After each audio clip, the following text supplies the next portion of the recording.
Hello and welcome to Clawful Evil, Probable Claws, a show where we discuss Wildbow's most trap-filled work. I'm your conniving hostess, Kippos.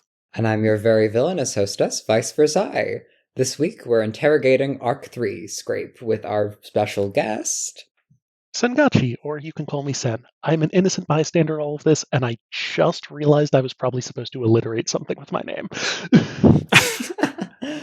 The suspicious Sengachi? That'll work. That works. Yeah, That's good. Yeah. Just an innocent bystander taking photos. Absolutely. I'm on a phone call. Jeez. my thumb is over the camera, and I am taking a recording, but that's got nothing to do with you. Go away. God, I mean, what an arc. What a perspective, honestly. We got chapter 1 of this arc, and I think I went into the Discord at the end of the chapter, and I said this is everything I wanted from a Valentina perspective. And then it just kept on going, and we just kept on getting more and more, and it was so fucking good. What a great choice to use her right in the middle of the story like that. I really like it. Yeah, I feel like I got everything I could have wanted from her in the first 3 chapters, and then everything else after that was, oh no, here's what you actually should have wanted from Valentina's arc before all of this. It was a real, that's exactly it. The author knows better sort of moment. Yeah. Where it's okay. I felt generally with Claw's pacing that it's so alarming. It is a frantic car chase. Things escalate at rapid paces, and every time that we've made a prediction to try and think of what's happened next, it happens soon. It's been the very next chapter that we get the answer to that question. So the fact that we got the first 3 chapters of Val as here's what you might have expected, and the last 3 chapters of Val as Claw is now an open firefight, and this city is collapsing from the inside, and the stakes are rocketing higher. Is just I feel that we are in the middle of the story. It's obvious. Yeah. Nicholas got shot this chapter, and it was a footnote. Yeah. I mean, he's totally fine, according to Carlos. As if getting shot would kill him. But it's surely he's not doing well, right? I have center of mass. I have tinfoil about that. I'm wondering if Davy might be pretending his older brother is all right and totally still giving orders. I like that. That's good tinfoil. Tinfoil. After all, Davy would be uniquely equipped to keep him perfectly alive. And he's just not quite well enough to be seen in public yet. But when he gets better, don't worry. You'll hear from him in person. Oh no. I'll just relay the orders for now. My darling brother is so precious to me. I would keep him close. I think a concept that we saw that was the most fucked in this arc was seeing the basement from Valentina's perspective. So horrifying. Seeing Valentina hug that guy on the table was just... Yeah. That... Chilling. Yeah, that got me. I think Wildbow does this great thing, and he does it in essentially all of his works. There are fates worse than death, and Wildbow's going to show fucking all of them to you. You are going to understand that death is a mercy sometimes. Yeah. In comparison, for sure. Yeah, exactly. In Claw, we get the basement, and I think it's almost worse in Claw, because, the basement's realistic. It could happen. Yeah. I think what really gets to me about the basement is that it's Valentina that we learn about it through. Because if a character in a different position might feel a sort of mind blending horror, and you would get pretty much just the visual as before they start running, or there's someone in there that they need to talk to. That's not her approach.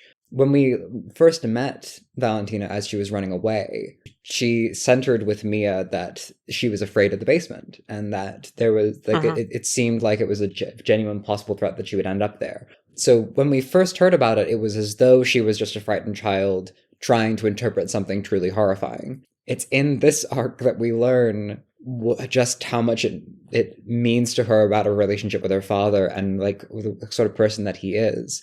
And the fact that first of all, she's grown up in a house with this basically her whole conscious life. Secondly, that because of that familiarity with that horror, she doesn't necessarily run out the door and get like scolded for seeing it or get added into the collection right away.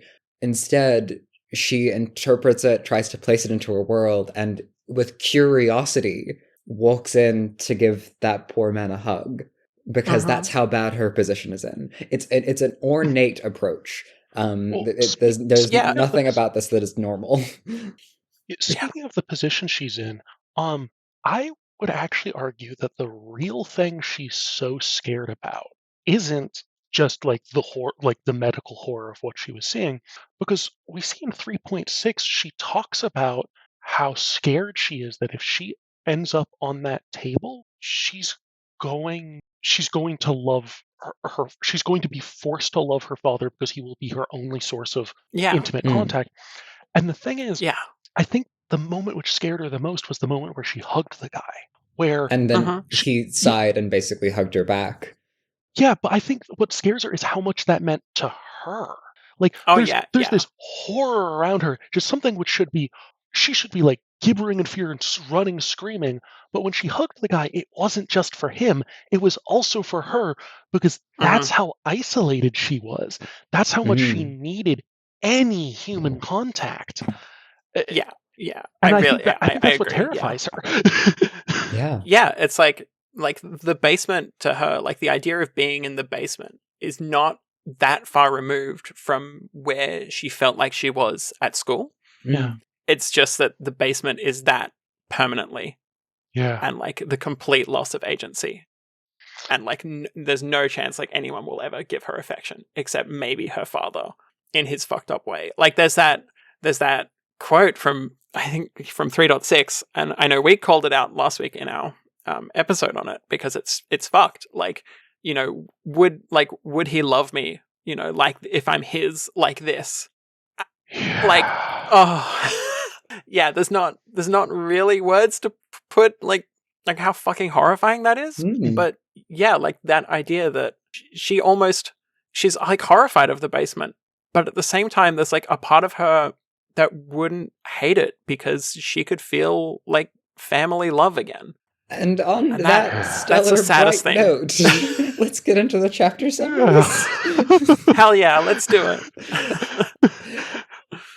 In 3.1, Geo, if that is her real name, is terrified and amazed by Mia's MS Paint wizardry.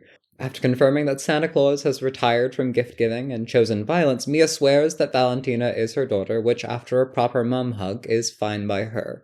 After putting the nap in kidnap, Valentina is given a rude awakening by her so-called father invading her home. Ripley's domain saves the day, and after some creative reinterpretation of the truth by Carson, the parents are taken away to work for the kitchen, leaving Valentina to look after her two siblings, cousins, fellow benevolent kidnappees.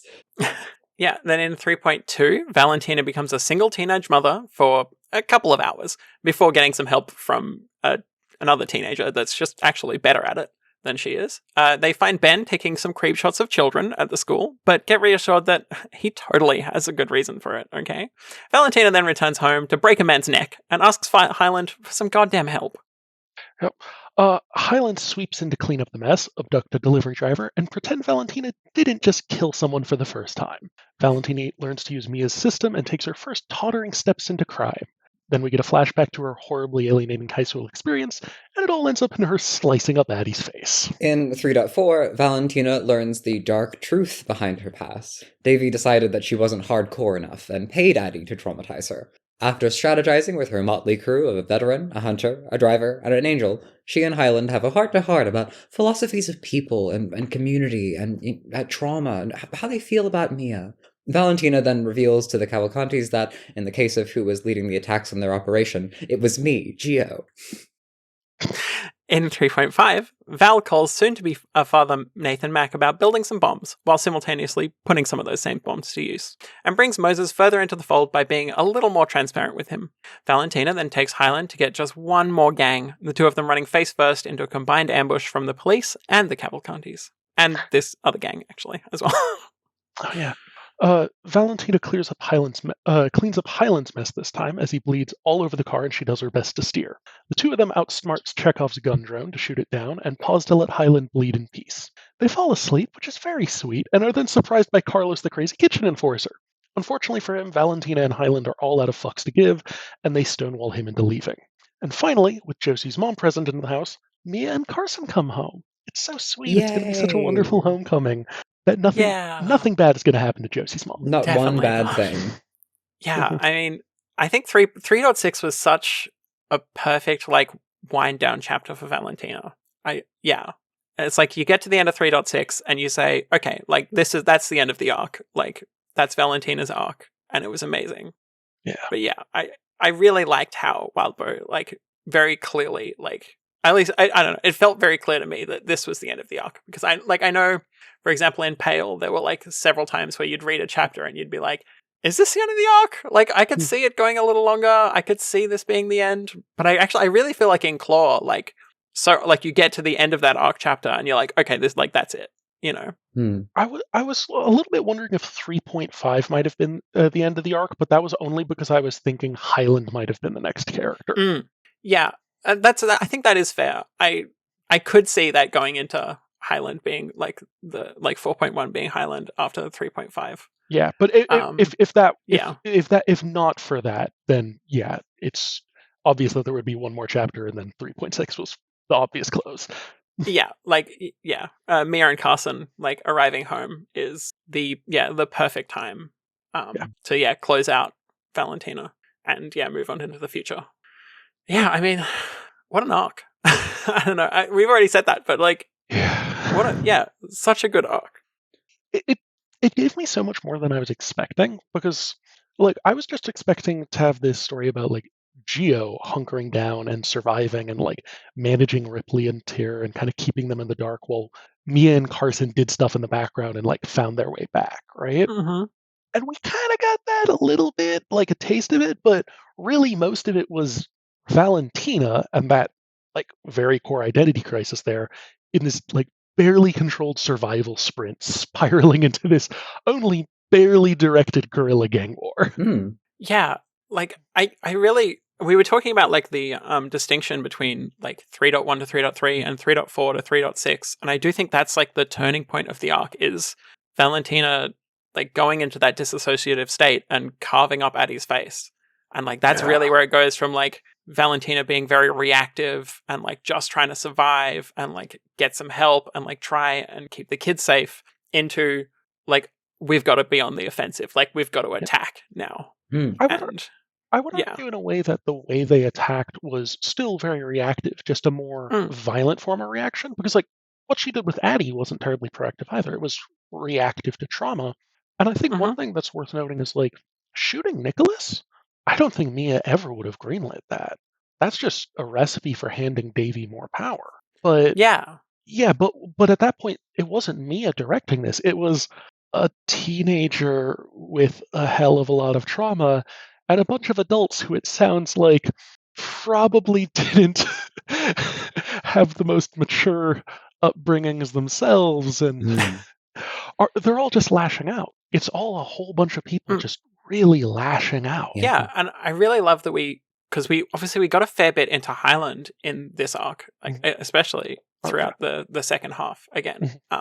And yeah, I like that, you know, he was the person to take that shot at Nicholas when he had the chance. Yeah. A lot of what happened in this arc was basically criminal improv, where everyone had the resources and contacts and, like, motive to cause as much chaos as possible. And I felt so deeply that when Max shot Nick, it was just a matter of, like, him yes-anding the guerrilla war.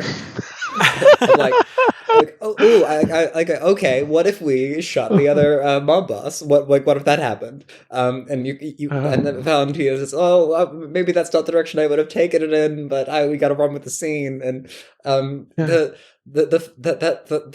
energy of, like, the helter-skelter just tumbling over itself approach, I really appreciated, because there is a lot of fiction where a competent teenager will distinguish themselves as an adult for the very first time, and like it'll be a coming of age story, and like that's very standard YA of like if Valentina were in a position in another story, I would expect her to be really good at this. She is not abysmal exactly, but she's sort of well, she has basically three moves. She is either transparent with someone to try and get them to cooperate with her. She expends a contact or a resource from Mia's horde to try and get something new to happen. Or she just kind of throws herself into harm's way and hopes that through like gumption and the cut of her jib, she'll be able to get through. And in the case of like Carlos, for example, that does work. In the case of like I would say getting Max on side, that works. But it is so raw, and like if Scrape is to be taken as like the kind of thing that a child gets into, the sort of like artless, no technique, but at the same time there isn't really like a killer instinct, so it's a lot of very shallow wounds, the kind of like schoolyard Scrape you would have. Then like Valentina really brought that energy to a guerrilla warfare. Oh, 100%. And I think it's also worth noting, for all that, like, she wasn't doing this with the same skill and talent that Mia would, it's not like Mia's skill and talent prevented her team from making the exact same mistake.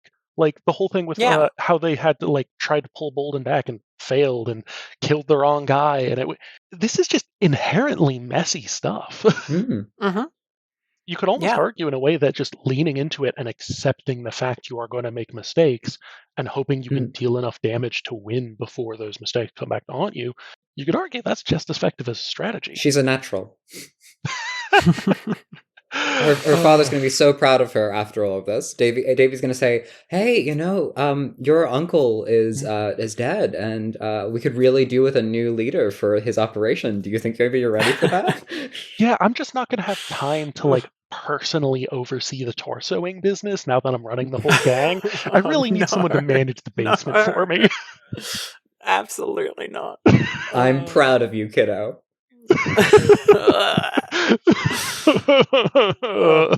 Actually, one thing that I've just been thinking about is like contrasting like Valentina with like Carson, because we're talking about how like she's dealing with everyone, and I really like that, like, and I'm thinking about this in particular, Sengachi, because I know you have talked in the Doof Discord in the Claw Spoilers channel about manipulation a fair bit. And obviously, like with Carson, we saw someone that's like incredibly manipulative, and like he's amazing. Like I love him, but like he's like super manipulative. He is just there to get what he wants, and he's gonna do whatever he can to get what he wants.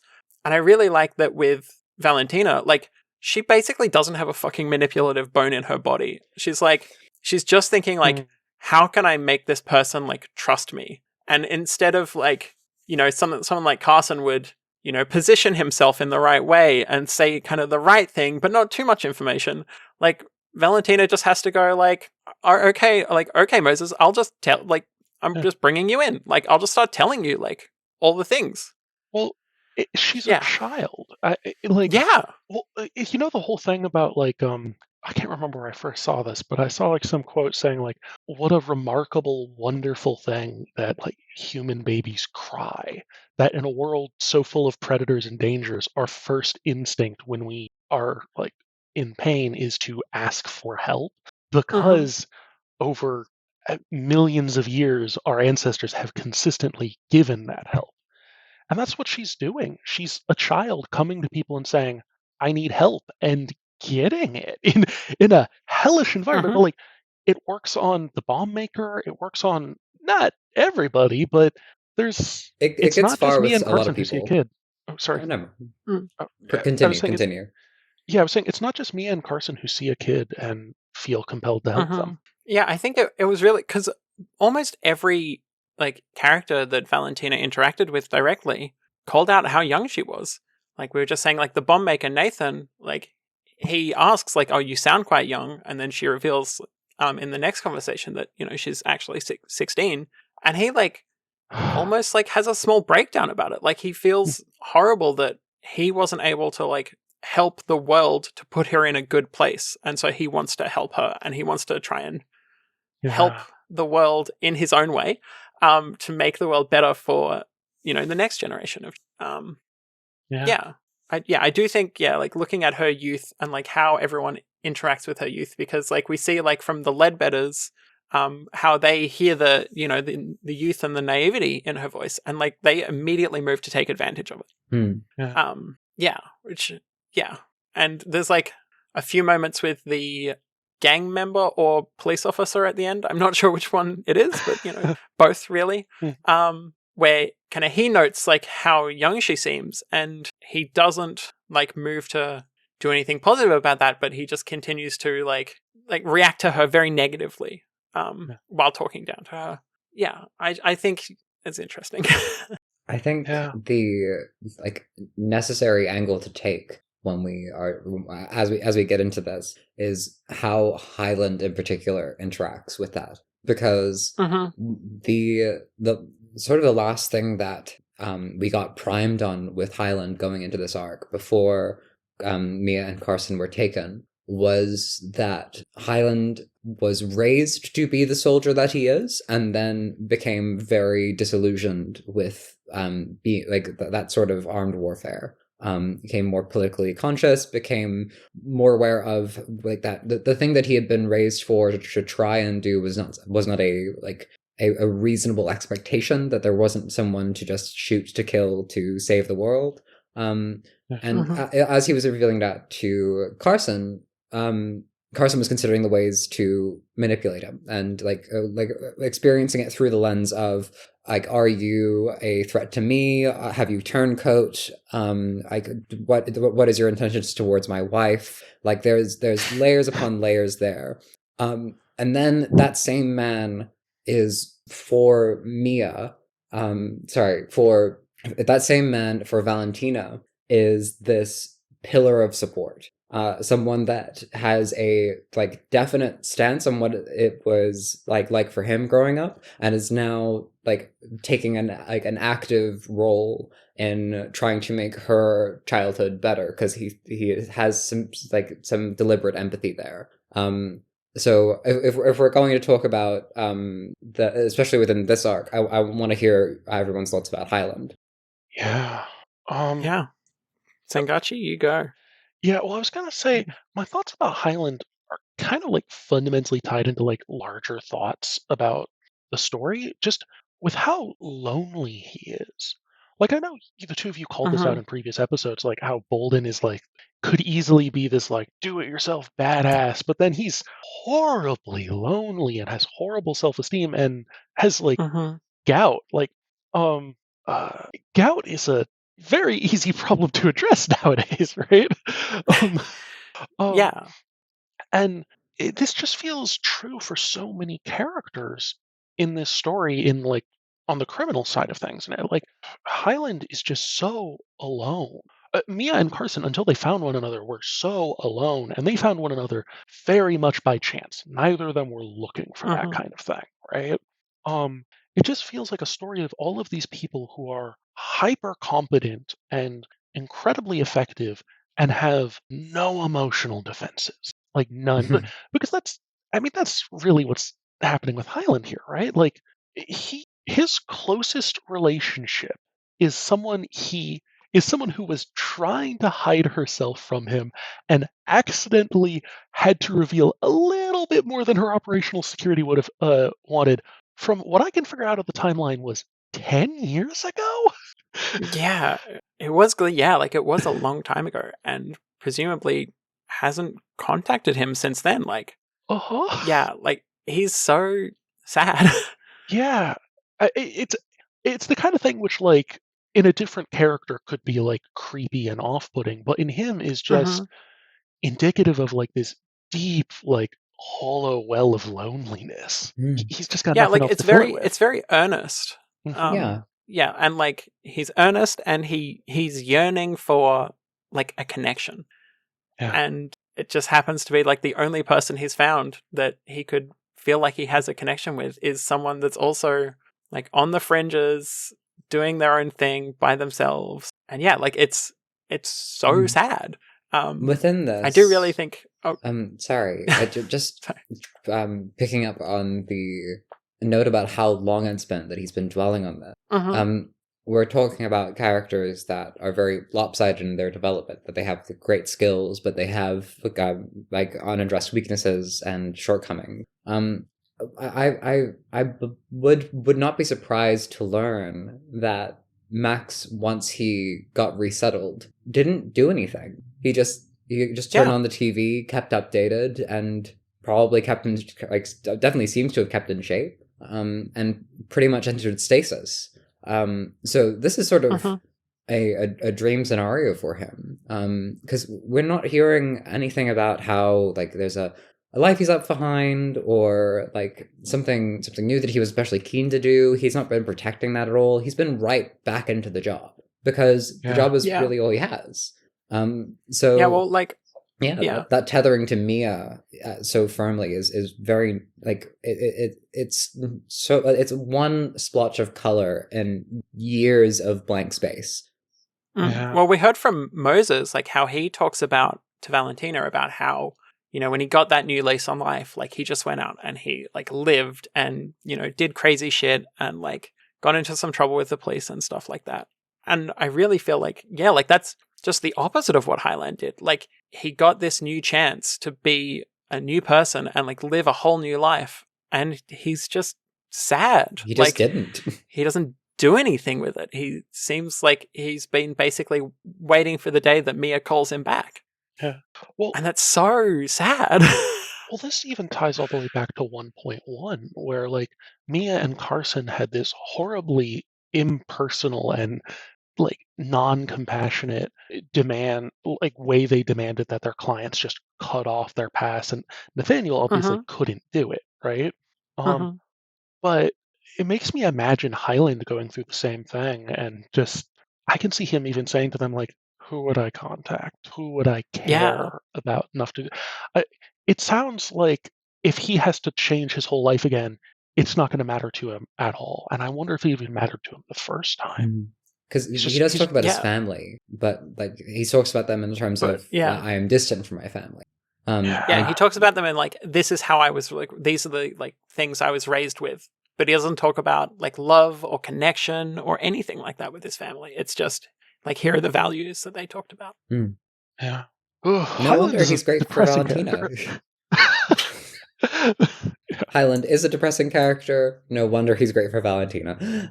Oh, yeah. 100%.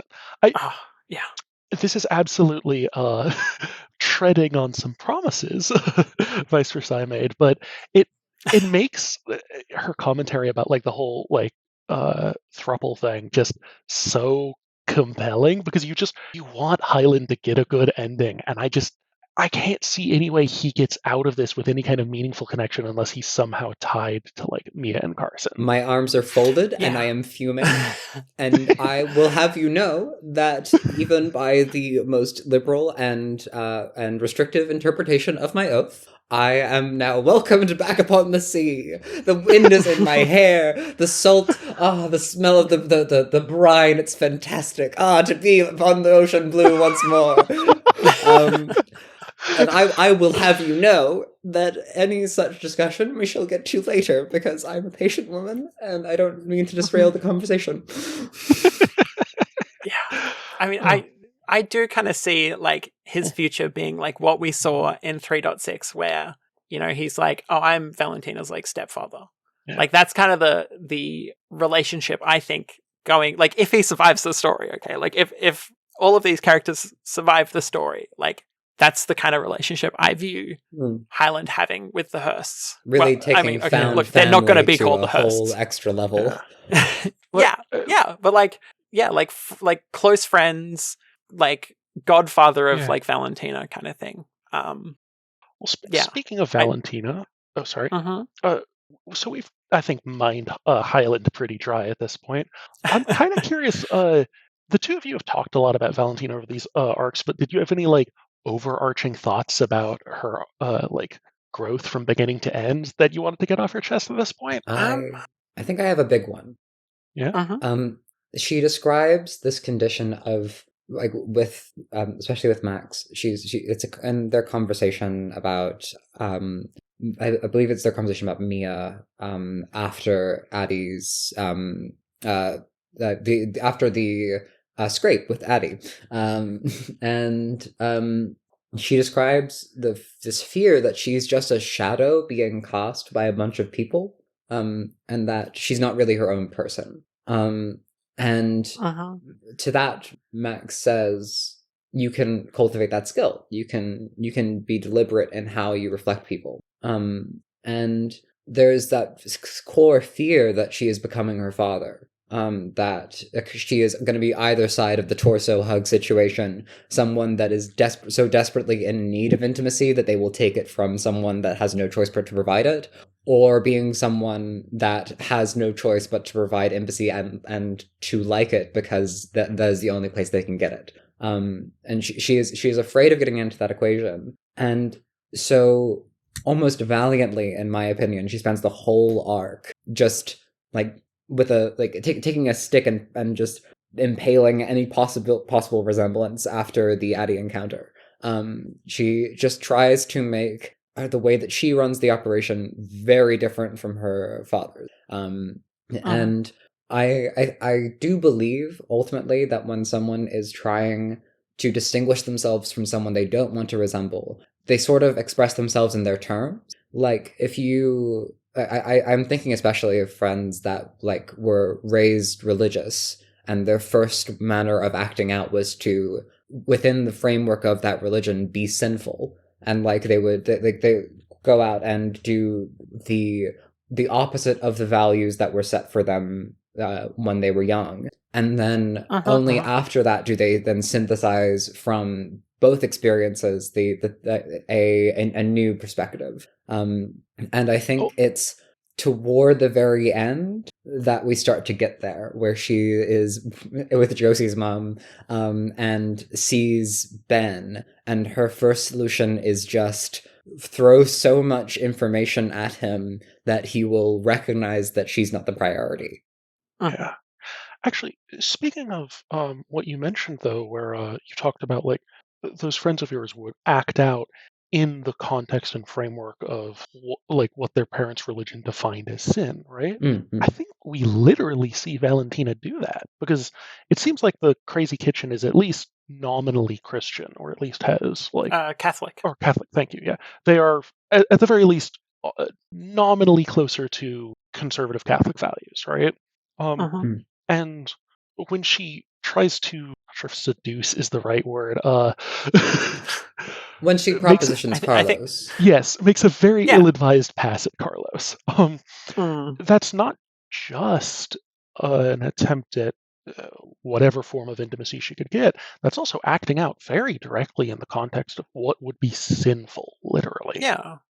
Yeah, I think that also extends later on into kind of the modern time of Valentina, where like every time we like confront one of the Cavalcanti people is like saying like you killed Cavalcanti, like you killed the family.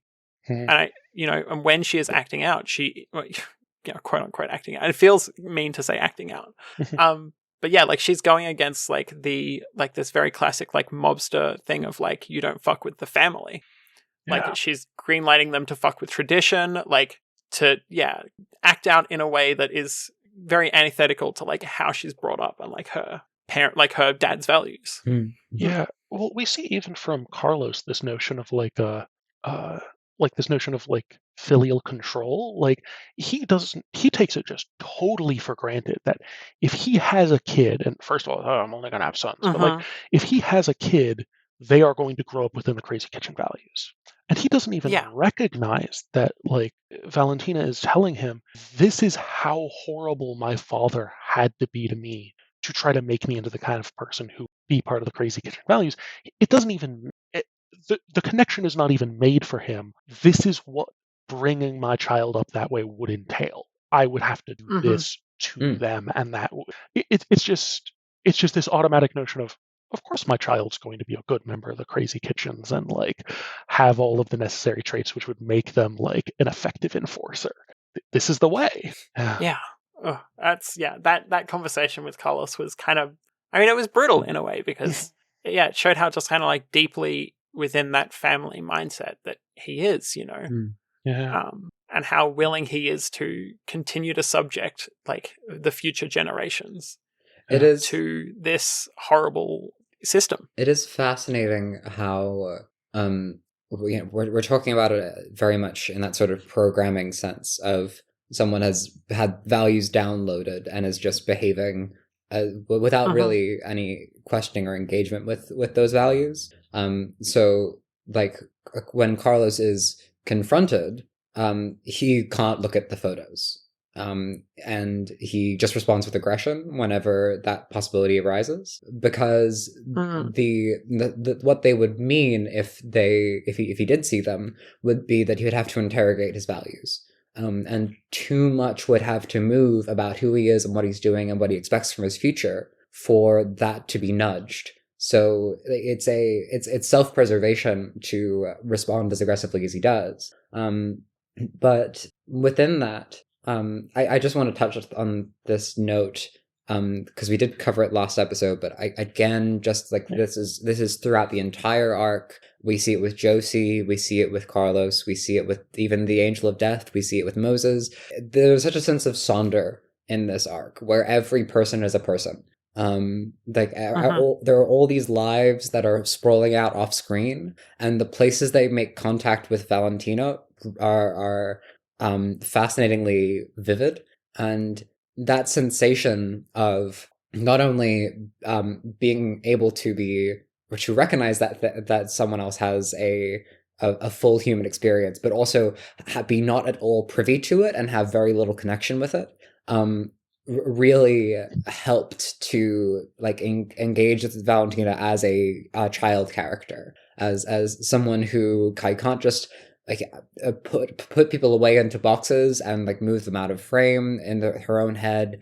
She is experiencing them as people every time and trying to make sense of where she stands with them as individuals instead of just processing them through values that she's downloaded or like calcified over the course of her life. And that's really very fascinating. It's like certainly excellent in contrast to where expectations would be. And after Mia and Carson's framework, where people and like their clients, the contact, the wider criminal environment, everyone is flattened by how they operate and how they consider people, and it's only their inner circle they perceive that vividly. That Valentina has that degree of vividness is really incredible, especially for such a violent arc, because the stakes get so much higher that way.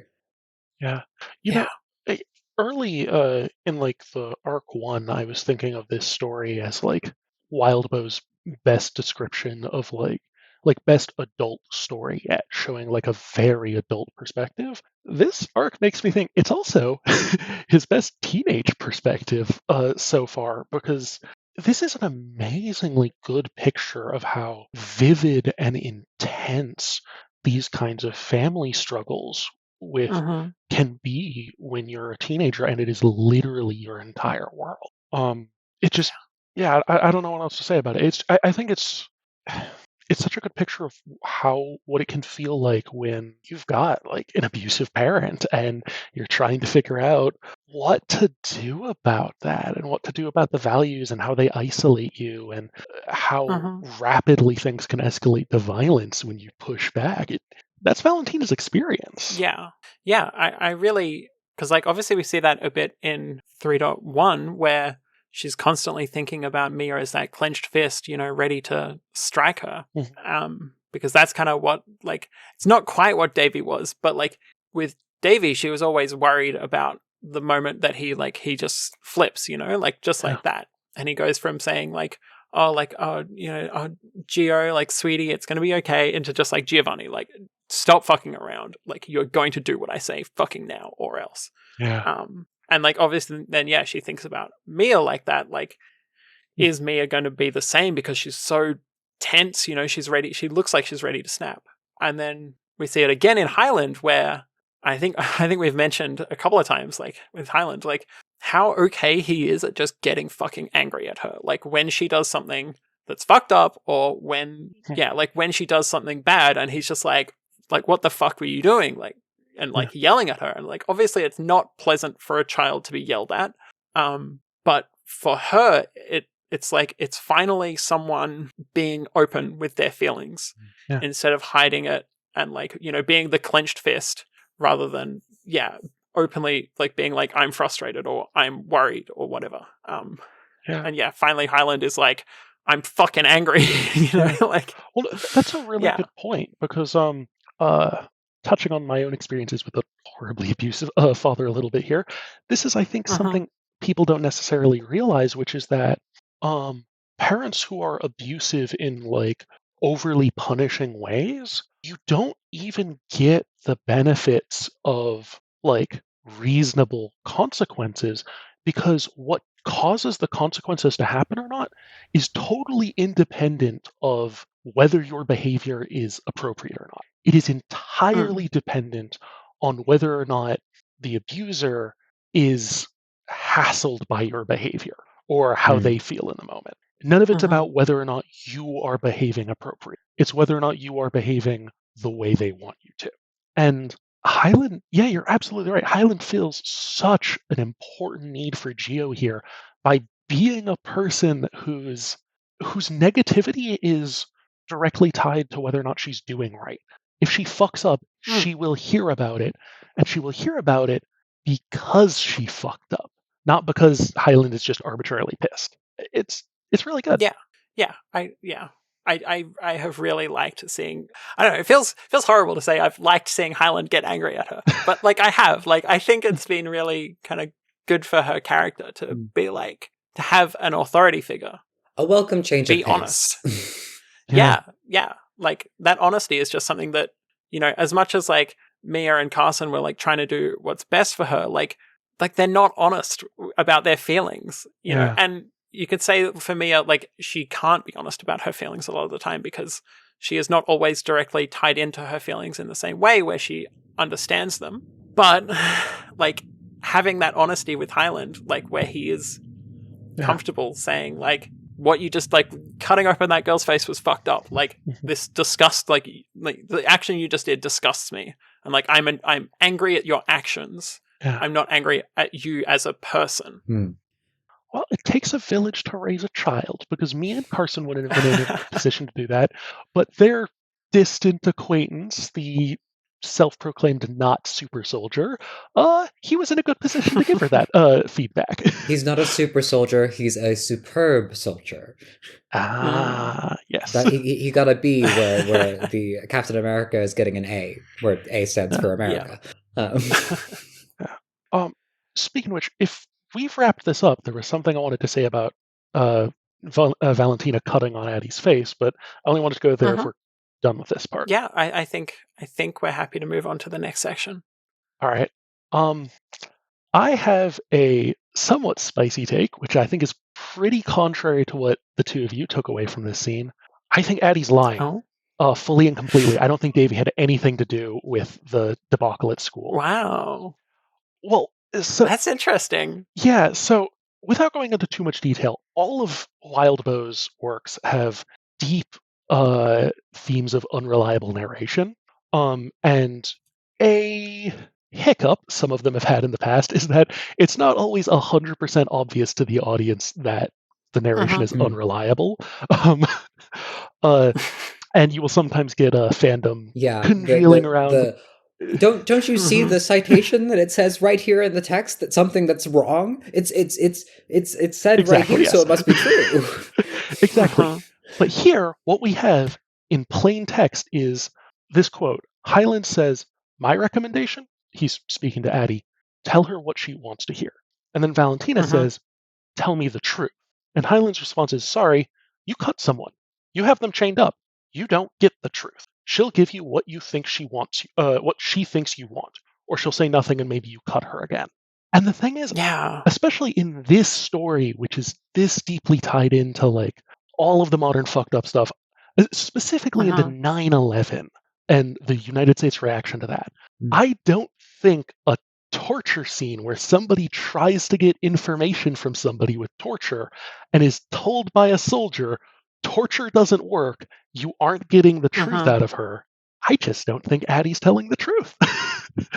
Yeah, look, yeah. I think that's a perfectly reasonable take to have. Yeah, I think it's really interesting looking at it from that lens as well. Like, well, especially because yeah. Sorry, go on. I'm really glad you brought this up because my dear friend pointed out to me last night something that I feel very stupid about overlooking, which is a pretty significant hole in this story.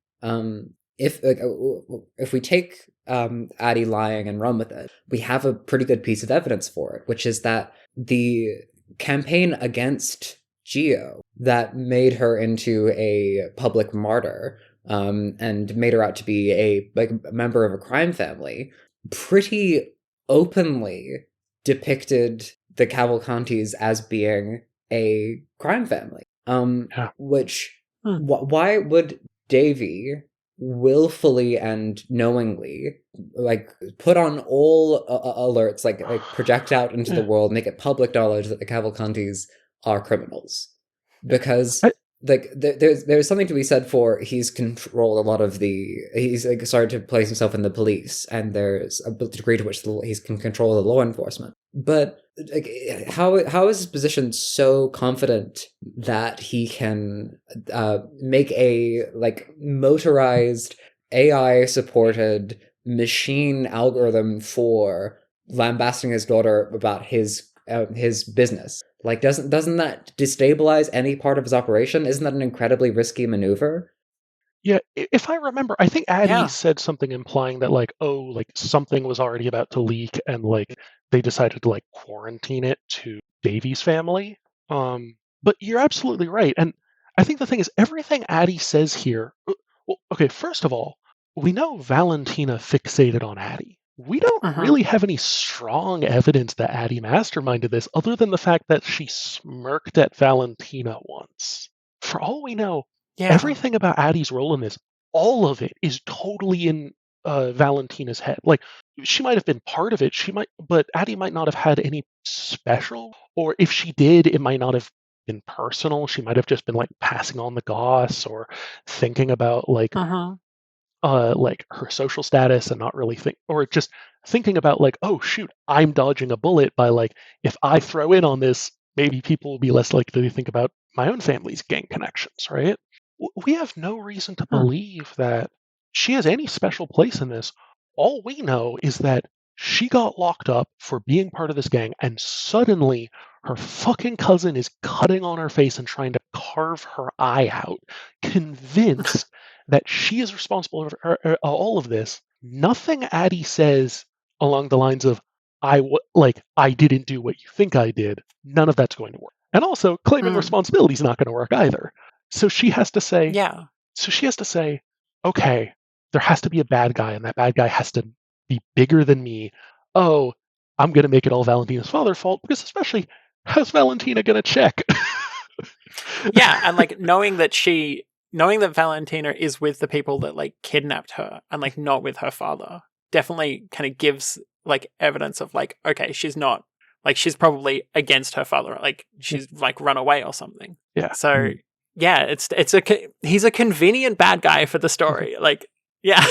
And not that I don't think he's a bad guy here. The way he reacted to Valentina being isolated. Oh yeah. Totally abusive. There's a reason it was such an easy target for Addie.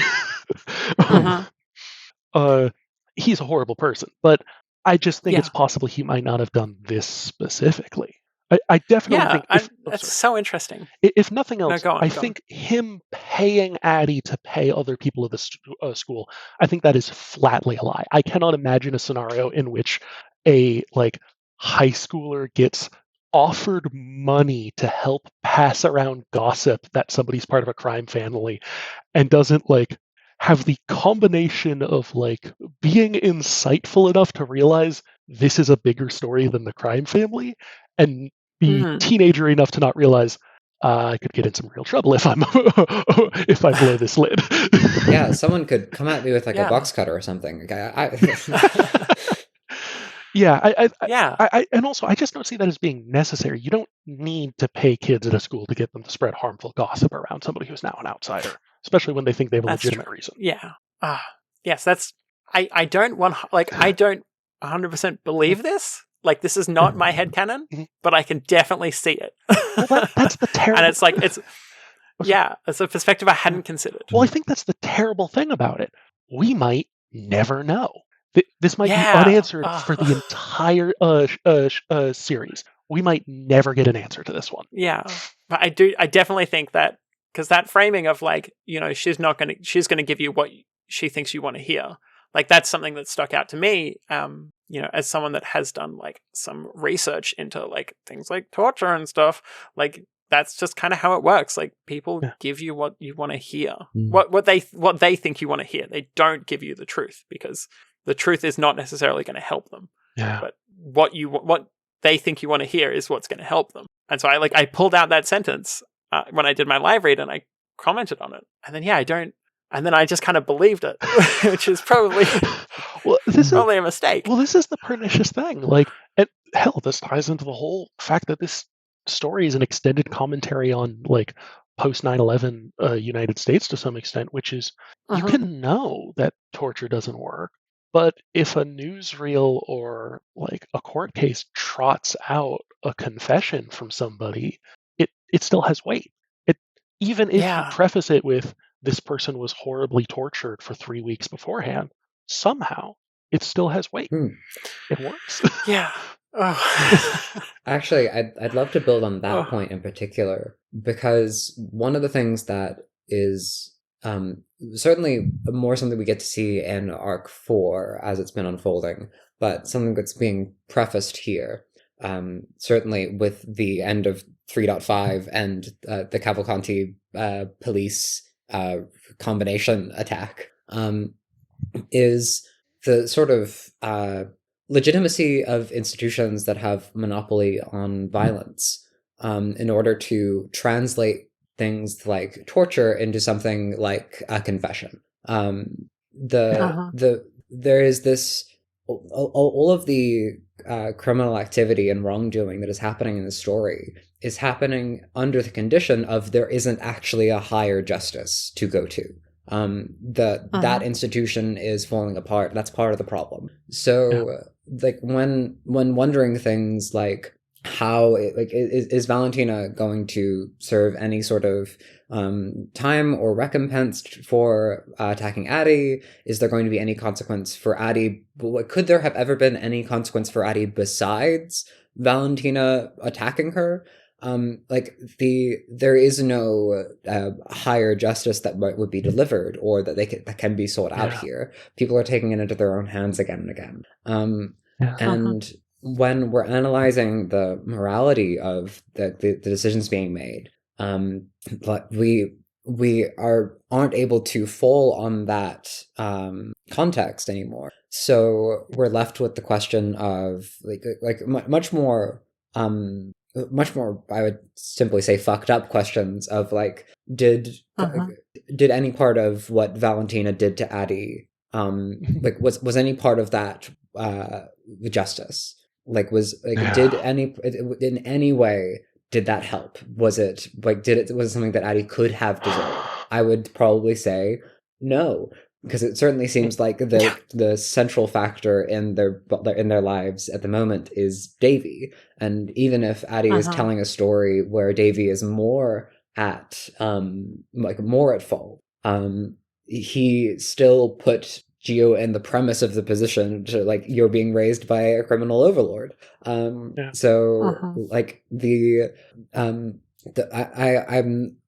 watching this space mostly because I know we're going to have a lot more to say about it as we get into Arc 4.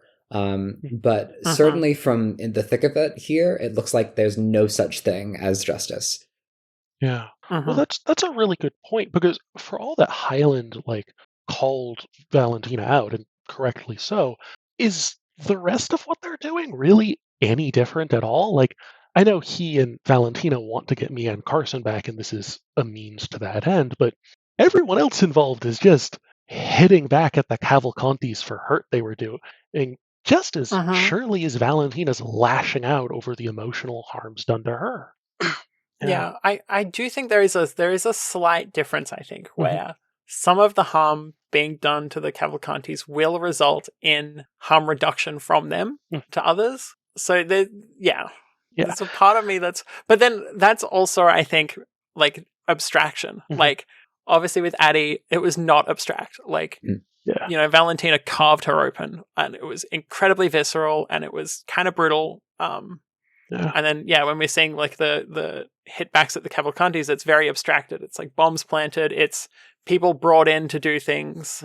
So that might be part of why I'm saying it feels different, but it does feel different. Well, there's also the question, though, of even if the Cavalcantis do go down and they specifically do less harm, does this seem like a space in which more gangs aren't just going to like spring back up, or heck, maybe even revive?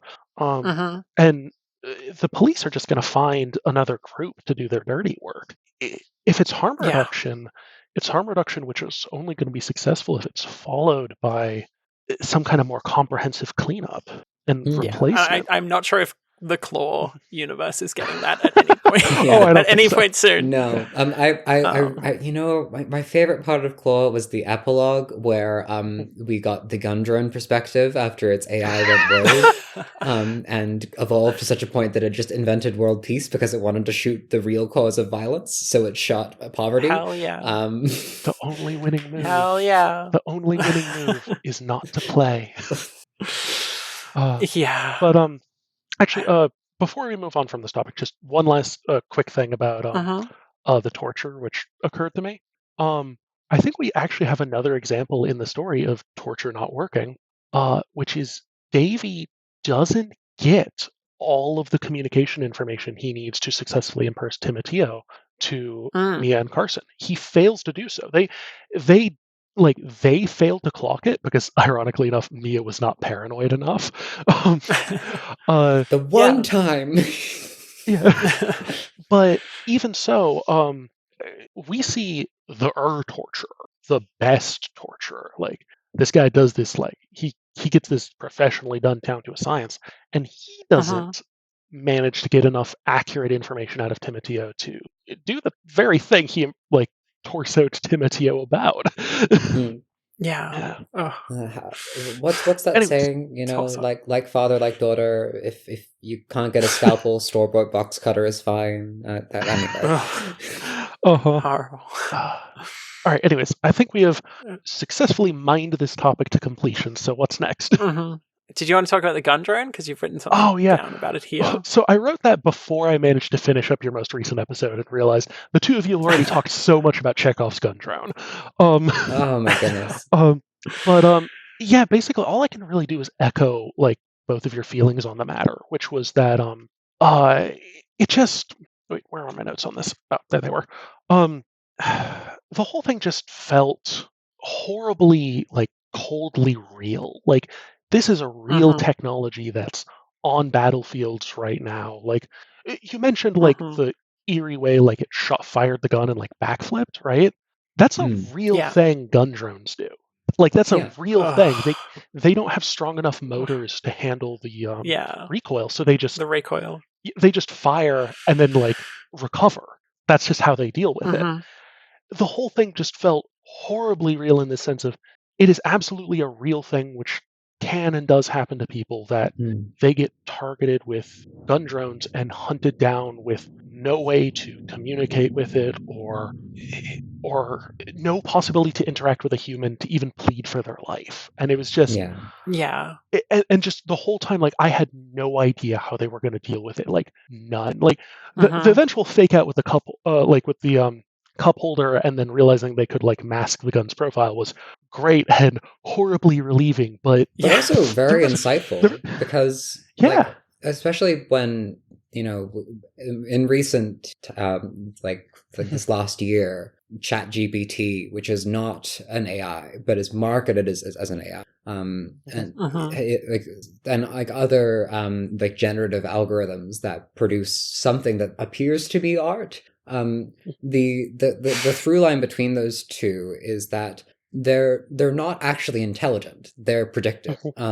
So when you give them bad data, you send the whole thing awry. And the like if there in an earlier serial there is an example of an AI that is bested through a logic puzzle. It gets put in a condition where it can't think its way out of this, and that's very artificial intelligence. But this solution, I think this is possibly the first example in fiction I have seen of a predictive algorithm being futzed. Because like in the news at the moment, you might have heard about like ChatGPT and those generative art algorithms being poisoned by people like deliberately putting in data that had been miscategorized. And so once you give it a bit of bad data, it tries to digest it. It doesn't know what any of these things are objectively. It doesn't have a independent lens for analysis. So it just goes wildly off course. It actually put me in the mind of why one of the many reasons why I've been learning Auslan. Because one of the hardest things for a computer to model is a hand. So if you wanted to have a conversation in view of a camera that it couldn't necessarily understand, hand signs would be the way to do it. Because that's very difficult to track. It's very difficult to model. It's very difficult to predict. Well, so I think this is you say that. Well, I was just reading challenge. I was just reading an article the other day about a third-year engineering student who successfully made a sign language visual interpreter. I tried. Well, shit. That thing was a challenge. It is rapidly becoming less of one. Yeah. But no, it's an interesting point. I actually think I have read some older science fiction books which had stuff like this.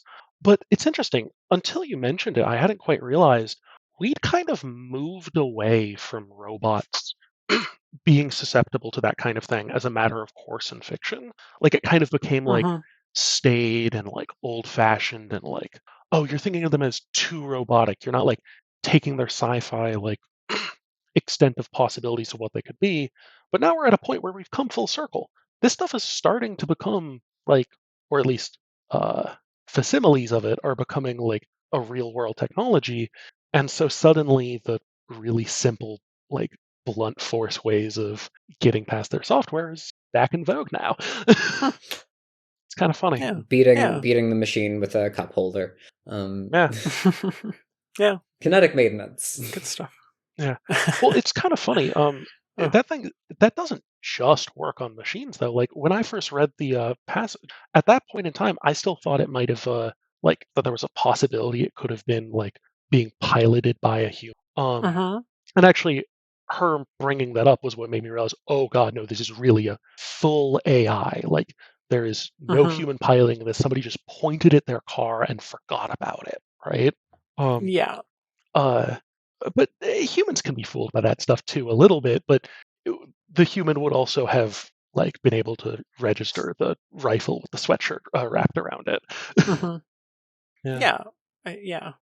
The fallibility of machines. It is funny to me that after all of Valentina's struggling for a metaphor to understand what's happening to her and put her world in perspective, in the same way that in that trying to grow up and grasp and understand the world, one of the things she defeats along the way is a machine that does nothing but grasp for meaning and try to predict something that vaguely works.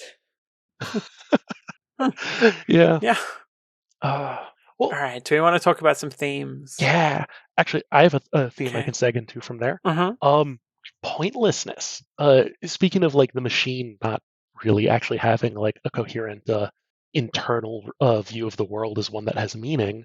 I think Valentina's arc has like a real theme of pointlessness to it. I think even the title Scrape feeds into that. Like, this isn't a series of fights which are like really battles, part of a war. Like there's no grander strategy here.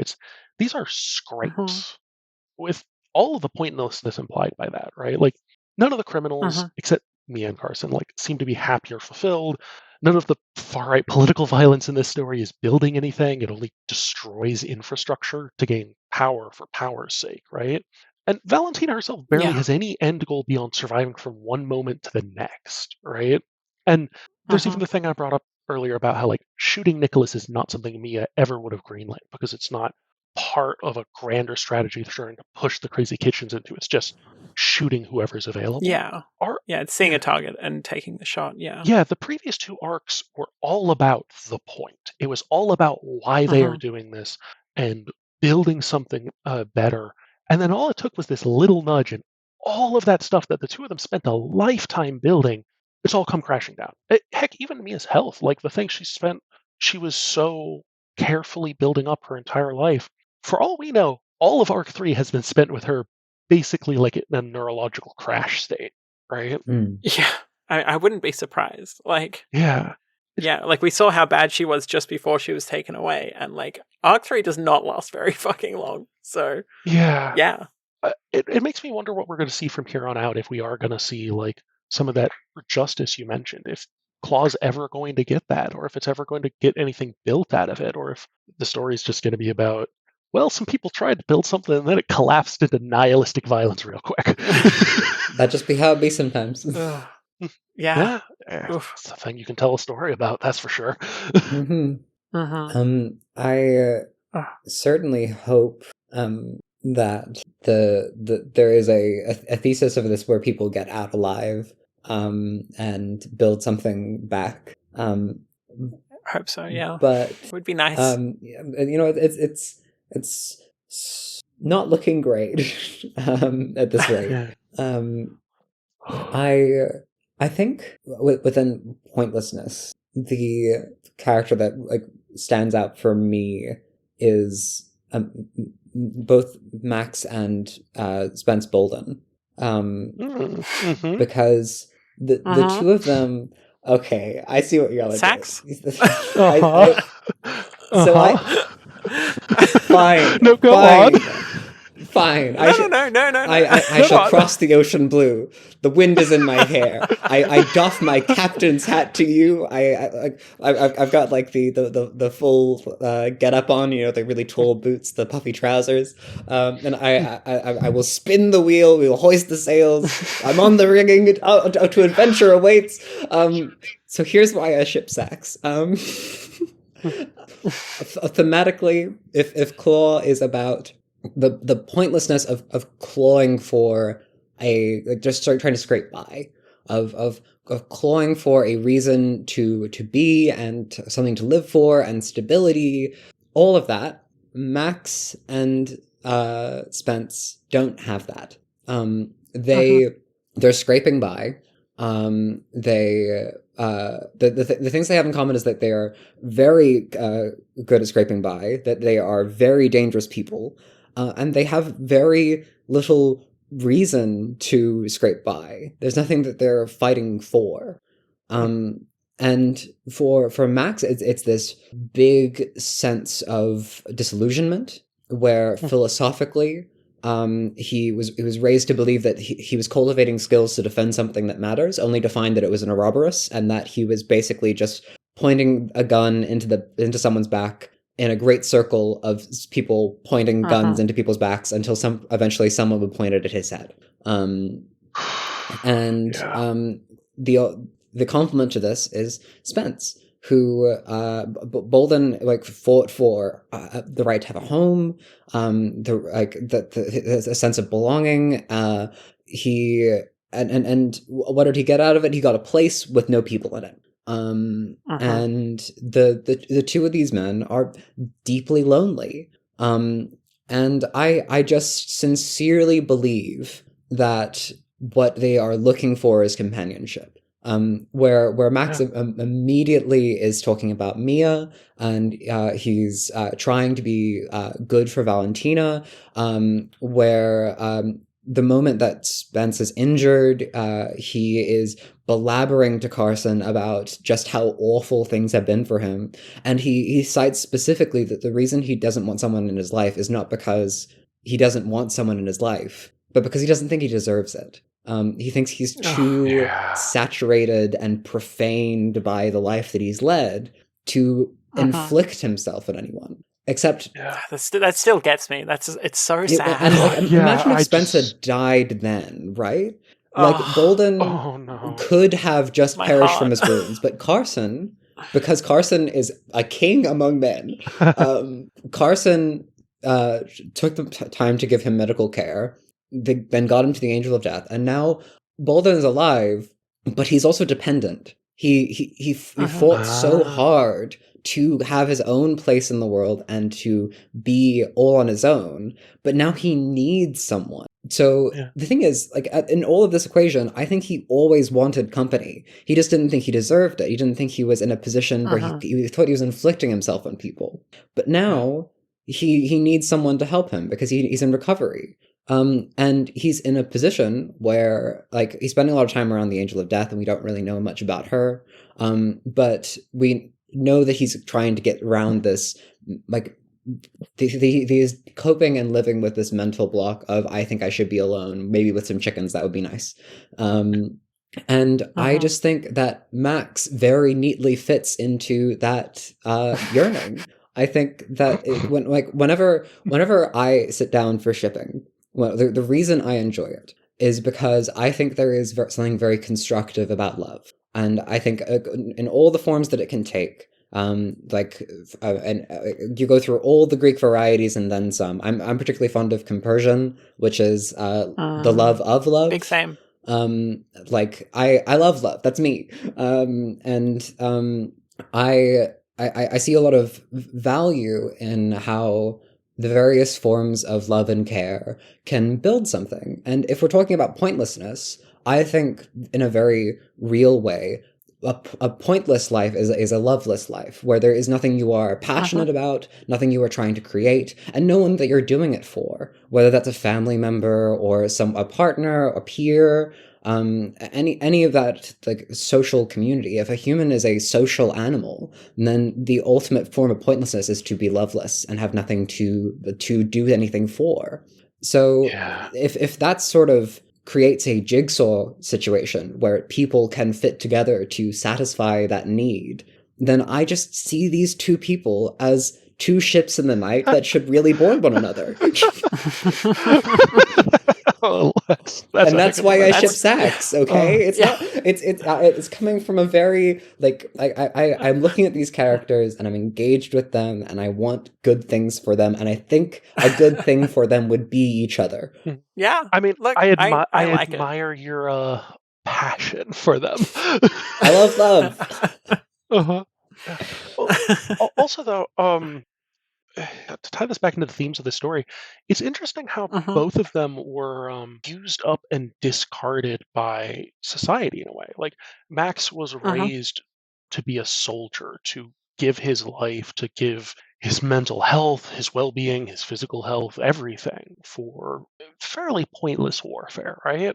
And then Bolden was cast aside, just shoved out of his home just for what housing development, which it sounds like they just built more newer houses in, like just fancier ones, it sounds like, right? Yeah. And he was cast out of that. Like it's so easy to imagine a society in which, hey, if we're going to build new and better houses, we build them for the people who are there and they're part of it, right?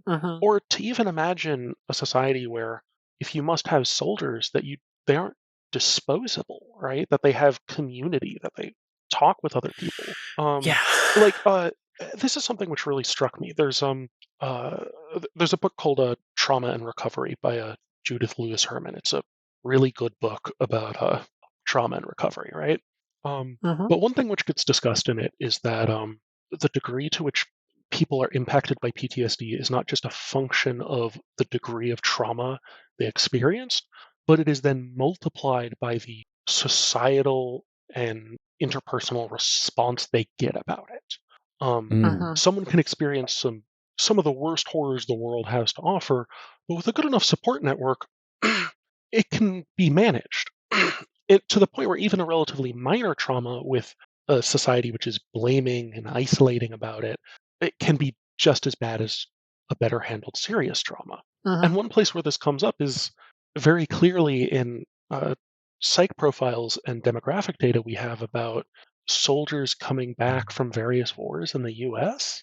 And like one of the reasons we talk about like Vietnam War trauma uh, as particularly nasty isn't just that the war was bad. It's that the U.S. like changed up its policies so that people were cycled in separate from their units. So they would go back home without the members of their units, and they would form units from people from different parts of the country. So when they went home, they didn't have there was nobody local who'd done it, right? Yeah, so when they got Who'd home, the been with trauma them. was worse, which is, the primary Yeah, goal. yeah. Yeah. It was just especially bad after the Vietnam War, and like in World War II, people were put together in units from like all different places, but they got cycled in and out as groups, and there are tons of records of people forming deeply meaningful pen pal relationships and like kind of group therapy via letters with the other people in their units. And that just didn't happen after the Vietnam. And I Mm. see echoes of that in Max. He Mm-hmm. went to war and had nothing waiting for him when he got back. Mm. Yeah. Yeah. I think especially because he got disillusioned by the war. He couldn't even come back to his family Yeah. that were very pro-war. Yeah. And so when he comes back, he not only doesn't have, companionship and friendship from there, but he no longer has the family to Mm. fall back on. Yeah. There's Even if the definitely family wasn't great, but Mhm. it would have been something. there's Yeah. definitely something to watch in this about the mandate, which we've heard about Mhm. mentioned, Oh, but yeah. it seems to be like a crucial turning point. Mhm. And my current theory, if we'd like to get into bold and specific predictions, I'll Please. toss this under the BS. Yeah. My within this talk about trauma and how it's important to have community so that it can be like rationalized and normalized and something that you can then accept and move on from. I think that from just like a couple of clues that we've had about it, the mandate seems to have been something a bit fake newsy. It's been something about how Mhm. the US is going to operate, like what responsibilities people have that at least from what I am inferring, I think is about basically being above criticism and what like being freely able to censor and hide and create all of these secret watchmen groups for the watchmen upon watchmen Mhm. upon watchmen, which once you're under that condition, there's a great deal of obstacles to truth, and you're not able to in like for to use like the Vietnam War example, if you are taken out of a war zone and away from anyone you could talk to about that, escalating it one further would be you are not legally allowed to, because that is not the state message. And there's certainly like like if you want to look into like CIA declassified files, there's quite a bit of that throughout America's history. So I would not be surprised, and certainly I am expecting that the mandate is something along those lines about controlling the narrative, about the sort of thing that would leave Max deeply disillusioned and traumatized, but not able to communicate why. Um, so just on that vein, so I was looking this up. So the 2004 election result was actually fairly close in the United States, in like electoral Mhm. college terms. Um, but there have been elections throughout U.S. history which came very close to landslides. Typically, when there was like a party breakdown, like a party split in two, and Mm-mm. didn't Yeah. go well, right? Or very early in our history where there just wasn't as many voting states, right? Mhm. But Mhm. if we imagine not just one 9/11, but a continuous series of ongoing attacks for multiple years, and Mhm. the incumbent party, which is super like gung ho about the war, if they got like 100% victory in a presidential election, I could see that being a public mandate to prosecute. Yeah. I could even see something. Yeah. Yeah. I could even see something along the lines of like, with a sufficient supermajority of votes in Congress and with like such a popular president, to put it that way, I could see them passing something with a supermajority, basically saying like, "Oh, the executive has all powers necessary to prosecute the war and protect us from terrorism," to just make laws up related to this as needed. Like, there's a mandate. Yeah. We all know everybody supports this. We don't have to vote on the details. Whoops, we broke democracy. Yeah. No, yeah, I mean, I could definitely see that. That makes a lot of happening. sense. My previous thoughts for what the mandate were just something vague about like maybe some kind of draft or like some kind of levy obligation of like, if you're not like drafted into the military, you have some obligation to give some of your time to government. But that makes a lot more sense if it's some kind of political event precipitating all of this. Yeah.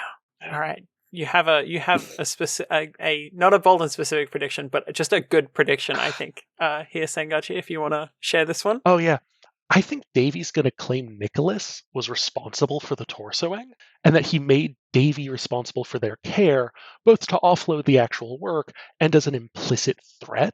Because we've seen like Davy kind of talking about, "Oh, you wouldn't like my brother; he's the bad one," right? Like, it would make sense that Davy would take that to the next level, say, "I'm not actually responsible for this." And according to him, torsoing Timoteo might actually be Nicholas's attempt to cut Davy off from this secret base of local operatives that the two of them had been building up together to beat Nicholas. I think it's very plausible we'll see Davy claim that. Also, to make this a very specific and bold prediction, I think if Davy claims this, we're never going to get to find out if it's the truth or not. Yeah, I like that. I think that's a really good prediction. I really like this one. Thank you. Because I because like we've seen how Davy talks about Nicholas of like, when Davy found Mia and Carson, he said what Nicholas would do is he would like bring your kids down and like beat them or like kill them and explain how they're going to be used by the family, like but I'm the nice one. I'm not going to do that. I think we have a use for you. Yeah. And so it does kind of fit in with the MO. Like, I mean, obviously, if nothing else, Davy horribly abuses his son to the point of physical torture. He's a bad guy. Yeah. But I think he'll claim. Absolutely. I'm predicting that he will claim this regardless. Yeah. I like it. I think that's a really fun. Yeah. I want to tie into this with the assertion that Nicholas is going to end up as one of the torsos, which is a joke from earlier. I think that's a natural escalation of him being under the knife and getting medical care from Davy's staff. But I also think that we've heard a bit about Charlie Pullen, the butcher, and we don't hear from him. We do get the strange input from the what were their names again? The hostile dragons that the Leadbetters. We get that strange message from the Leadbetters, just like, give us as much money as possible. No, we didn't find anything. When they were investigating Charlie Pullen. And I also think, if I'm recalling their bio correctly, they did work for Pullen at one time. So the thing that I am going to bold and specifically predict, before we get into more shipping, we can do that later. The thing that I'm going to bold and specifically predict is that the butcher is going to get butchered, and that Davy is going to overtake all of these operations, Charlie and Nicholas, all under his big umbrella. And that's going to be the beginning of the end for his operation, because it was only working because it was small. That's an interesting thought. Yeah, I like it. Well, I can also see assuming Davy is like the torsoer, right? That this isn't actually like a general crazy kitchen thing which got offloaded onto him. I can see him kind of frog in boiling water his little subset of the organization about this, right? Slowly getting them used to it. But if he suddenly springs this on the rest of the organization, I think people are going to react maybe just a little bit intensely to the thought of this.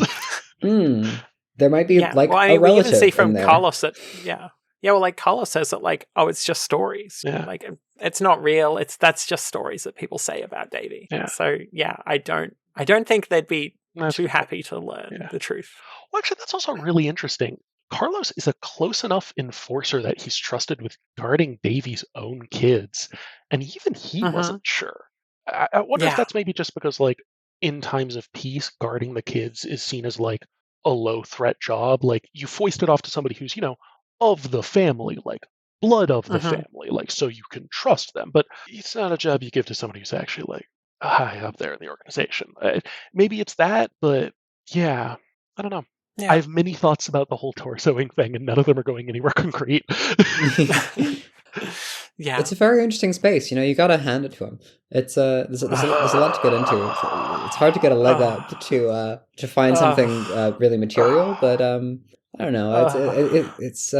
I really back this speculation. The back is a stretch.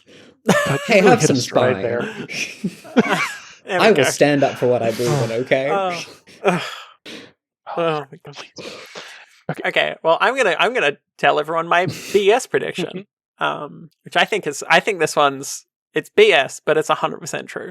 So in like 3.4 or something, Valentina sees like a small movement out of the corner of her eye, and she's just like, "Was that a rat? I don't know. That's weird."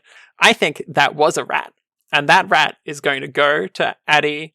I've forgotten the other one's name, and Sarah. I've also forgotten her name. Those three. Addie and the two less important ones.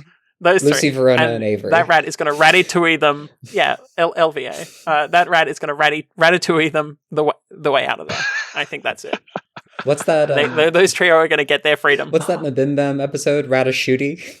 Always wanted to be a sniper. Yeah. I think it's going to be something like that. Yeah, I'm really. That's my BS prediction. 100%. Really excited to see the genetic modification of the near future in Claw. Biology science coming so far. This is why it's called Claw. Yeah. It's all been part of the rat's master plan. Exactly. Excellent. My bold and my Spencer-fic bolden prediction is that I'm staying the course. I think sax will happen. I really what can I say? I like jazz music, but I sax is real. Specifically think that Hurstland won't happen. I do not think that the throuple of Mia, Carson, and Max is a stable configuration. From experience, I can say that throuple dynamics are very difficult. If everyone's dating each other, there's a whole bunch of extra complexity. And I think that now that the idea is in Max's head, he's going to be weird about it. Not like in a suave way, not like in a hey, Mia, Carson, maybe we can work something out here. None of that. It's gonna be like, do you want maybe someone over to help babysit? Can I help with that one? Like he's just gonna like try and like proximity wise try and be available for that. I hate this. And that sounds so funny because like ultimately, like very early on, Carson seemed very sex positive, and Mia seemed to support that angle for him. And we got the sort of impression that maybe they would like that is something conceivable for them, or like something in their repertoire. I don't think Max is the man to figure out that minefield. I think that especially not now, but. A simpler solution is that he will stop pining after Mia when Spence gives him everything that he was looking for, and they raise Valentina in a little cottage in the woods, and they have chicken for dinner, and they watch the sunrise on the porch together, and it's really nice. See, consider this, though. We've never seen Hyland's reaction to Carson in full slut mode, though. Oh, that's true. We don't know if he knows that he's hot. Maybe he loves it. Yeah, that's spicy. Well, you know what? You know what we'll get? Arc 5. It's Max Hyland perspective. Flashback to the conversation that Max was having with Carson as they were in that firefight around the bunker. And like he's talking about how he feels about Mia. He's trying to bond with this man. And then like in a super sexy way, he shoots a bunch of people, and then in a really attractive way, he sets up a trap, and just like we just see from Max's perspective that he's just absolutely bowled over with affection for this this bold and suave stranger who is just so clever with his gun fingers. Like, oh wow. Yeah, he's sitting there watching like Carson like try and reload the gun as like sweat is dripping down him from being shot, and he's like, oh, what a hunky man right there. Oh my God. Oh, his sweaty body. Anyway, sure. moving on. BS prediction. Emphasis on the BS. Kind of related. Does Hyland even know what Mia looks like? Maybe. We know he was in their house and like he saw her name on some paperwork, but like, were there any pictures in the house for him to see? Does he have any idea is he seeing her for the first time as she and Carson walk up to the house? I think it's possible that he might have seen her when she first like disappeared him. Yeah. Because she mentioned that like part of that was like she got too close and like she had to pull back. But it is also very possible that the first time he's seeing her is when she's being like dragged out of that car. You know, Mia is frequently mistaken for a man. So if there was ever a element of evidence for the bisexual Max equation, it would be him not exactly knowing where Mia was in the equation, on the gender spectrum, and being okay with any answer. Yeah, I love it. All right, Sangachi, you have a BS prediction for us? Yes. I think the 6th arc, the final arc, is going to be from the perspective of Ripley's dad. Another Carson arc? I think he's Another Carson arc? Then? No, the other dad. The other dad, her biological father. I think he's going to smash back into the narrative, having gotten his shit together and become serious about it since he broke up with Nicole and like realized like he was partially at fault for what happened. And I think he's going to. Yeah. Oh, right. Did I say Nicole? But he thinks that her name is Nicole. Yes. Yeah. I think he's going to smash back in and rescue the kids and make things right again, whatever that means. Mm-hmm. Yeah. And then he's going to be elected president of the United States of Claw. And then with his mandate, he's going to do it right. Yeah. 100% support. What a great prediction. We have been speculating on what the allotment of arcs will be for the whole story. And I gotta say, this is the one that will be the cherry on top for the rest of time. I do not know. This is my favorite. Like maybe if arc 6 was the Ratashuti, that could surprise me more. But I have been expecting Davy. I've been thinking about like Ripley as an arc, because like someone on the Discord pointed out that arguably the perspective character thus far has been who has custody of Ripley. And like we certainly have Valentina as a viable answer. Carson and Mia have shared custody. Going into arcs 4, 5, and 6, you can imagine an arc 5 where it's Davy's perspective because he's kidnapped the kids. You can imagine an arc 5 where it's Natalie's perspective because she's gotten Ripley back. But if that's the through line, then the 6th chapter being Ripley herself makes a lot of sense to me. I like that. But Ripley's biological father fits into that schema, so it's substantially more believable than Ratashuti. Okay, Sangachi, do you want to plug your pluggables? I mean, I'm not sure how much this is a pluggable, and maybe it's also bad luck to plug a defunct podcast on an existing podcast. That's fine. But me and a friend of mine used to host a podcast analyzing the wonderfully queer and especially trans web serial called Catalepsis. The podcast name is A Catalepsis, which they're philosophical terms about, respectively, the knowability and unknowability of stuff. I like that. That's good. But yeah, unfortunately, it's been on indefinite hiatus while just all of the life happens to my co-host. All of the equally good and bad things in measure. Yeah. But I don't know. If y'all likes my voice, it's the only other place on the internet you're going to find my voice. So, Yeah. Can I ask, is Catalepsis a finished web serial, or is that ongoing? Ongoing. Yeah. I have had it recommended to me a couple of times. I think I have it open in a tab somewhere. Wait, the two of you haven't read it? Oh, you would love it. I probably Well, would. you've just told me that it's queer and trans, and I happen to be queer and trans, so wow, what a coincidence! It's specifically an exploration of Lovecraftian themes with a big middle finger to everything about Lovecraft himself. Perfect. Yeah, that's good. That's yeah, a good and an analysis of like how the notion of like intrinsic outsiders who are fundamentally apart from humanity, how that has some queer themes to it, just a little. Hell yeah, relatable. Very nice. Yeah, anyways, yeah, I guess, hey, yeah, this is me doing my part of the web serial ecosystem where we all just like, you get into one web serial and that's your gateway to another. Web serials are good. Yeah. Well, with that, that's our show.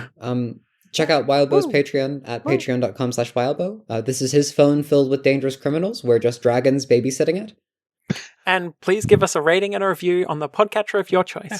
If you want to catch us, talk about, if you want to You've chat never done to it us before, about, it's fine. No. yeah. If you want to chat to us about the show or follow along with live reads, check out our channel on the Doof Media Discord. Find the invite link at doofmedia.com/Discord. For this interrogation, we're keen to cross-reference Claw with other Wildbow web serials, now that it's long enough not to pale in comparison. So before we can twig you out, if you'd like to ward away any spoilers, now's the time to worm your way out before the pact is sealed.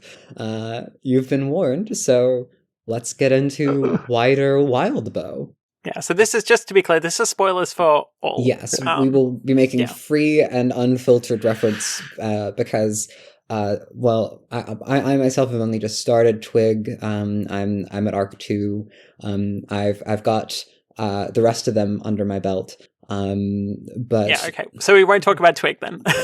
I'm so sorry, Twig fans. I'll read enough that I'll show up on Twigging onto Twig. How about that? Alrighty, let's have a chat. Let's do it. I really want to talk about our perspective characters as they contrast with other perspectives that we've had. Any like big contrasts that jump out to people? Well, for Sengachi, I think you've written something down. Yeah, well, for comparison, Valentina and Taylor are very comparable. I know part of this is just probably like from what I understand, like Wildbow has like drawn on prior experiences as like a kid and an adult interacting with the school system to like write stuff about kids having terrible school experiences, right? And I know to some extent like you can reuse the same thing multiple times and like interrogate things deeper or differently on subsequent like works, but like there's definitely a similarity here. They're both deeply isolated girls who are driven to insane extremes, violent extremes, by what's ultimately just the horror of total social isolation. Yeah. Within that, one thing that Taylor has that Mia and Valentina, who I would say have some elements in common across those lines with Taylor. One thing that Taylor has is power. There is a degree to which over the course of Worm there is like a lot of things that she wants and like trauma informed responses that she makes that overwhelm the opposition and make her will so. Whereas with Valentina, her power is not is quite deeply limited. It's not located with her. It's located with the forces that she can tap, and then those are hostile and they spin out of control on their own. And I would say that one thing that Worm appeals to is the sort of carry sensation that it would be really great if you could just show them all. Like if you had complete power and dominance, you would just take your vengeance and you would do it better, and you'd you'd be warlord of Brockton Bay, and you'd you know everything, and you control everyone like the bugs that they are. One thing that happens over the course of Taylor's perspective is that she starts not recognizing people as much. They start to shrink in her vision. She starts to control freak about them in the same way that she feels about the bugs that she can control with her superpower. So for Valentina to actually not be able to suspend that empathy, and to be like where like a Taylor rots lungs dick off, or like threatens someone with her baton, or like stabs them with a knife, and walks dramatically off into the sunset going, I sure showed them. Valentina cuts up Addie's face, and then Addie continues to be in the room, and she's alive. And she's in pain, and you've just hurt someone, and you're still a human being. You're not better than her. Why did you do that?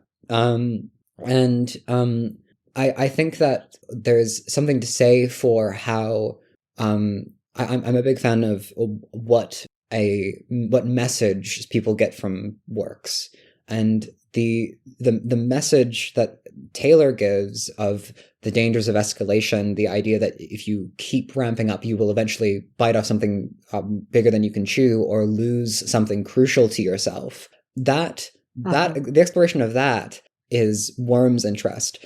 In Claw with Valentina, we instead see if you try to do that, your humanity doesn't go anywhere.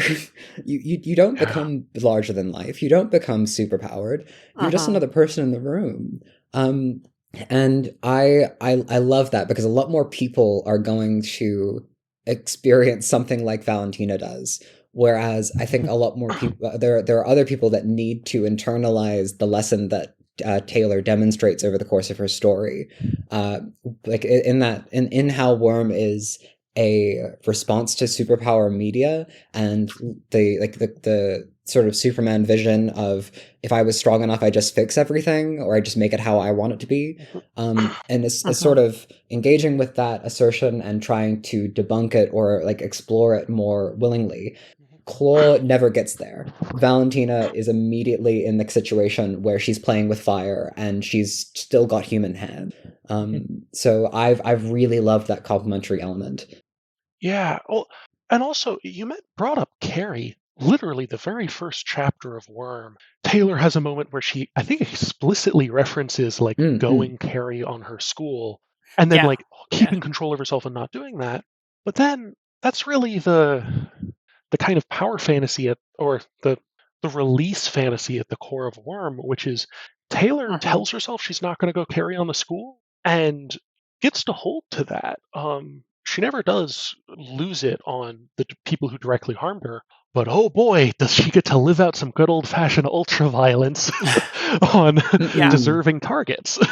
You're right. Like, Worm may have things to say about the validity of that ultraviolence in the end, and like the point of it all, but it very much does like walk you along with Taylor to live out the catharsis of that for a good long while before it gets there.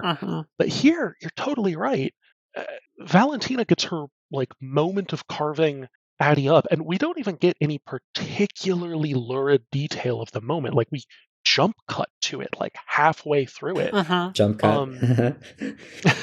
Oh, God. Sorry. Yeah, well, no, you're absolutely right. And then the majority of it is forcing you to sit there in the room with a terrorized, crying girl who's getting her eyelids stitched up by a soldier who doesn't know what he's doing, who's trying and failing to reassure her that this isn't going to horribly scar, because it totally is, right? Yeah. And you just have to sit there with the humanity of, you're right, you don't even just have to sit there like with the person's humanity. You have to sit there with the fact that this is going to scar her forever. This will matter for the rest of her life, however long that may be, right? Claude doesn't really give you that catharsis of violence as a solution to this kind of isolation and dehumanization. It's just bad. Yeah. I'd love to connect Mia into this network. Oh, yeah? But I also would love to talk about Pale, because Worm is a treasure to me. I value Ward a great deal, but Pale has been my passion for the whole of its life. It's the one that I got to follow all the way through. And but before we get into that space, I do want to say that if Valentina is engaging with the trauma side of that, and like seeing like what if Taylor could not leap as far or bite as big or assert as much power as she did, there is no catharsis in her violence. Mia is an interesting reciprocal to that, where she has been traumatized much in the same way as Taylor, in that her bullying left a permanent scar on how she thinks, in the same way that Taylor's the way that she interprets the world is fundamentally changed by how out of body her power makes her experiences. Mia has a receptacle of that, in that she's in a lot of pain all the time. She has to be very deliberate. She needs to use a lot of willpower to exist, and so there's a degree of out of bodiness there, where the body is fighting her, and her brain is fighting her. At the same time, they have very similar overlap in perspective, where Mia is using cameras everywhere to expand her field of view and exist outside of her body, and Taylor is using bugs everywhere to expand her field of view and exist outside of her body.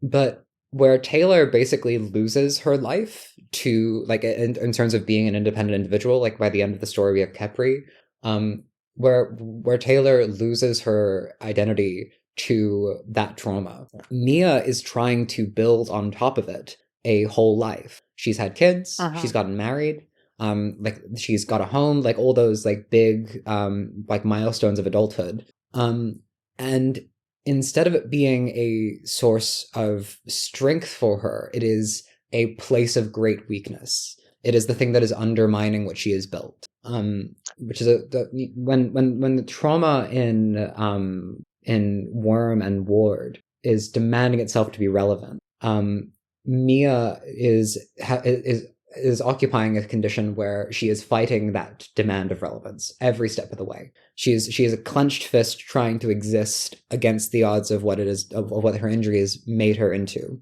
And I'm especially watching that space in contrast to Taylor, because of course Taylor's trauma was social isolation and being locked away and no one coming to save her. But whatever it was that happened to Mia made her, for some period, scary to her mother. And maybe we never get to know what that is, but I can see the world where it's, to jump into Ward, a comparison can be made to Cradle, where Cradle, as he was growing up, was heavily antisocial and had to learn and grow into a well-balanced human being. And trauma made him give up on that and go back into all his worst habits. Whereas with Mia, I think she might have been reduced to that level of brutality, and had to build herself back up. You know, the way that she just asserts, we're good people. Like it's an aspiration, like we're just trying to do that. We'll work by those rules. I would not be surprised to find that in the adjustment period after her injury, there was a lot of scraping and clawing and flailing to try and rebuild herself. And that is why her mother is scared of her, because she's seen the times when that clenched fist was an open claw. Yeah, see, you're making excellent points about Mia here. They're totally perfect. And you're missing you're missing the story which she's most clearly paralleling here. You didn't even mention it. She's Sylvester. Okay, so Vice hasn't read all of Twig, but I'm working on it, okay? They said that Twigging onto Twig was up to like arc 3, and I read up till arc 2 on one drive, and I read all of it in one sitting, and then I was like, oh no, I have other things to do, and that was a month ago. Okay, that means you're excused, but does this also mean that I can't talk about, like, how I think Mia's arc can in a way parallel, like, the end of Sylvester's? You know what? Probably how, not. No. I refuse to deprive our audience. I know Bellital is looking forward to this. I'm going to take out my headphones.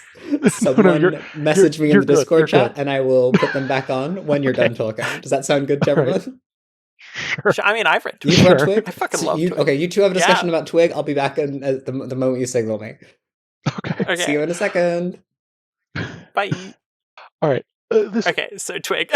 I will try to keep this short, but all of the stuff that Vice Versa was saying. But Mia had to construct herself in much the same way Sylvester did. She was brought low and continuously unmade by her harm in the same way Sylvester was unmade by Wyvern. And it's been a continuous effort to build up her family and to desperately try to keep them safe. And she's got the same overthinking that Sylvester does, the constant plotting out of everything, to the point where she still misses stuff. And part of her fatal flaw is that she can't interact with the world as a thing she doesn't have control over. And Sylvester has some similar echoes of that, right? Yeah. Sylvester is more people than the world. Yeah. Like, Sylvester will not be put into a situation with people where he doesn't have control over how those people react. Yeah. And Sylvester does not react well when he realizes he's incorrectly predicting somebody. Yeah. I mean, you can very much see that with getting near the end of his arc when he starts conjuring up people and the way that they react differently from how the real people that are actually there. Fucking Twig, Jesus. So speaking of the ending of Twig, this is another place I think there's some parallels here. Sylvester at the end of Twig, it's not 100% clear whether he's become the villain or not. At least in my humble opinion. Yeah. And I think there's a little bit of that with Mia, but with Mia it happened before the start of the story. It's not 100% clear to us whether or not Mia's the bad guy or not. I think in the case of both Sylvester and Mia here, like, an important part is that they have a bigger, scarier foe. Like, obviously Sylvester and the Lambs are up against the Crown at the end of Twig. And the Crown is, like, destroying the entire fucking world, like, continent by continent. And here in Claw, we have Mia going up against, like, the organized crime. And in both cases, these are groups that they have worked with that they are now working against. In their own ways that are probably not the best, but are still maybe better. It's hard to know. Yeah, well, and I think that's part of the thing. Like, we talked about, you talked about, and like on the Doof Discord, we talked in general about this. Like, when Mia takes Ripley, how justified could that be by the absence of other social services, the general degradation of society, and the necessity of taking things into one's hand, right? And I think in the same way, like a lot of Mia's stuff, a lot of her criminality and whatnot, it's, like you said, it's stuff which can be the good guy's actions in the context of a much larger, more hostile world. But there's the question of, would she still the good person in the story if that wasn't there? And I think there's something of that with Sylvester, too. He's uses horrible methods to fight the Crown in the end. And it's not... Sylvester's a monster. Oh, absolutely, yeah. And it's not... I love him. Yes, exactly. But it's not quite clear at the end of the story, like, absent the Crown, would he just fully be the bad guy of the story? Just full stop, right? And I think there's parallels there. Anyways, I don't want to keep Vice Versa out too long, so... I'll message you. Come back. Wow, I wonder what happened to Ashton. No comment. I'm just reading I'm the cat's out of the bag. I'm at the cat's out of the bag, and the word stricken derived from the word strike in the same way that struck was, and Mary looked more stricken than if she'd been struck with a sword. That's some great fun Wildbow writing. Okay, do we want to talk about anything else wider Wildbow, or I want to talk about Pale. I want to talk about Pale a lot. Right? Yes. Pale has a lot to say about justice. Claw has a lot to say about justice.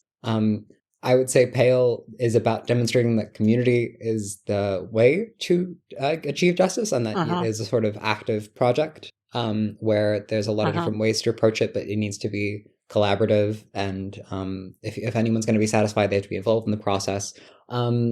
And Claw is about trying to do things a little bit differently by just being violent and attacking things and taking things into your own hands and hoarding whatever you wish to get what you want. And I'm very interested to see how it ends up in contrast. But one thing I definitely want to touch on is that Claw is the snappy, fast-paced, high-integrity serial that Wildbow had in mind for the first 4 arcs of Pale before it got too cool. He's talked about how when writing Ward, it was enough of a slog that he started to not be as keen on writing for as long as he'd planned, and that when writing over the course of writing Pale, he got more and more keen on writing more and more. And I am so glad that he pursued that organically. Because that meant that, like, Pale as we know it exists, and I treasure it. I would not have it any other way. But the thing that Pale is not is what Claw is. And it's really fun to, after having like cherished a world and like been on multiple adventures through it, and like really gotten to explore a wide cast of characters over like adventure after adventure. Pale is very epic in that way. Claw's high integrity, fast paced, sort of saturated, concentrated down to a cordial sharpness is remarkable, and I am so glad that Wildbow is getting to do both. Having really cherished and gardened a world, to then come to Claw and present something that is heavily architectured and very, very tightly constructed. Because the fact that you can get one or get the other and it'd still be Wildbow's work and still have that that particular essence is very, very lovely. Yeah. Well, it's also so interesting how fundamentally Pale is about the importance of community as in opposition, community as the where justice fundamentally comes from, and as isolation, like anathema to justice, right? And I think we see that in Claw really heavily too. Isolation is where all this lack of justice comes from. It's even where Natalie's heck, even Natalie's problem with like Ripley, like where she left her in the car, was fundamentally because she was isolated even from her own partner. It's just isolation after isolation. And the one single place in the entire story we see not isolation, aside from Mia and Carson's relationship, is the protesters. The protesters are coming together and very communal about what they do. And we even see that point, that incredibly poignant part, which like might have reached out of one of my old high school language arts classes and slapped me in the face, where Carson thinks somebody is grabbing at his hand to attack him, and it's a protester like clasping his hand in solidarity. It's so good. I know Claw. Claw's not going to be as long as Pale, and it's not going to have the time and space to expand on these themes in the same way Pale does. I think it demands like Pale's willing to tell you stuff, right? Like may take you a while to get there, but it does in the end build up enough to tell you. I think Claw requires more of a close read to really get these themes out of it, but damn, are they there? We are so happy to provide. We're doing our best. I am so appreciative of you two doing this podcast. Thank you. I think really, I've had an advantage as we've been discussing Claw, which is that my dear friend is reading the Claw as their very first Wildbow work, and where I would say all of us as long-term fans have been primed to the sort of the style of that Wildbow has. The like we've touched on his use of unreliable narrators, for example. There is a degree to which we are experienced in the tricks here, and when we're reading Wildbow, we have a great deal of like wisdom to cross reference with, and I can say at least that Claw is as high integrity without any such priming. But one point of comparison is that this is, of course, Wildbow's first non-fiction work in a way. It's not like it's fully it's speculative fiction. It's very close future. It's cli-fi, where what is happening seems very plausible. Nothing about the world is fantasy exactly. And after years of, like, the superpowers in Worm and Ward are central to trauma. And the magic and pact and pale is central to belief and like systems of belief and values. Like spirits are the most plain version of that, but spirits are also pervasive in how they accomplish that. They appear throughout all of the doing of the practice. That there is a degree of ritualism and support and belief that is inherent to the upkeep of community that allows the practice to occur and magic to happen in that setting. So there's a centering within these fantasy elements of the themes that the story is engaged with. And what strange things do we have in Claw that fulfill that narrative? We have the generative AI. We have the predictive AI. The thing that I am particularly looking for, of course, we've talked about how there is perhaps a comparison to be made between the gun drone and Valentina's attempt to mature into an adult and feeling like a shadow. Something that I don't think we've touched on yet is the AI-generated image of Camellia Teal, the girl that Natalie imagines her daughter being, the one that she predicted she would become. And like that's still to come for Arc 4. We get more into that there. There's more tangible stuff to say. But Wildbow is still using this element that doesn't belong in our world directly, this element of speculation and fantasy, to engage with the themes. And it's this basically attempt to constrain the world as it is to expectations.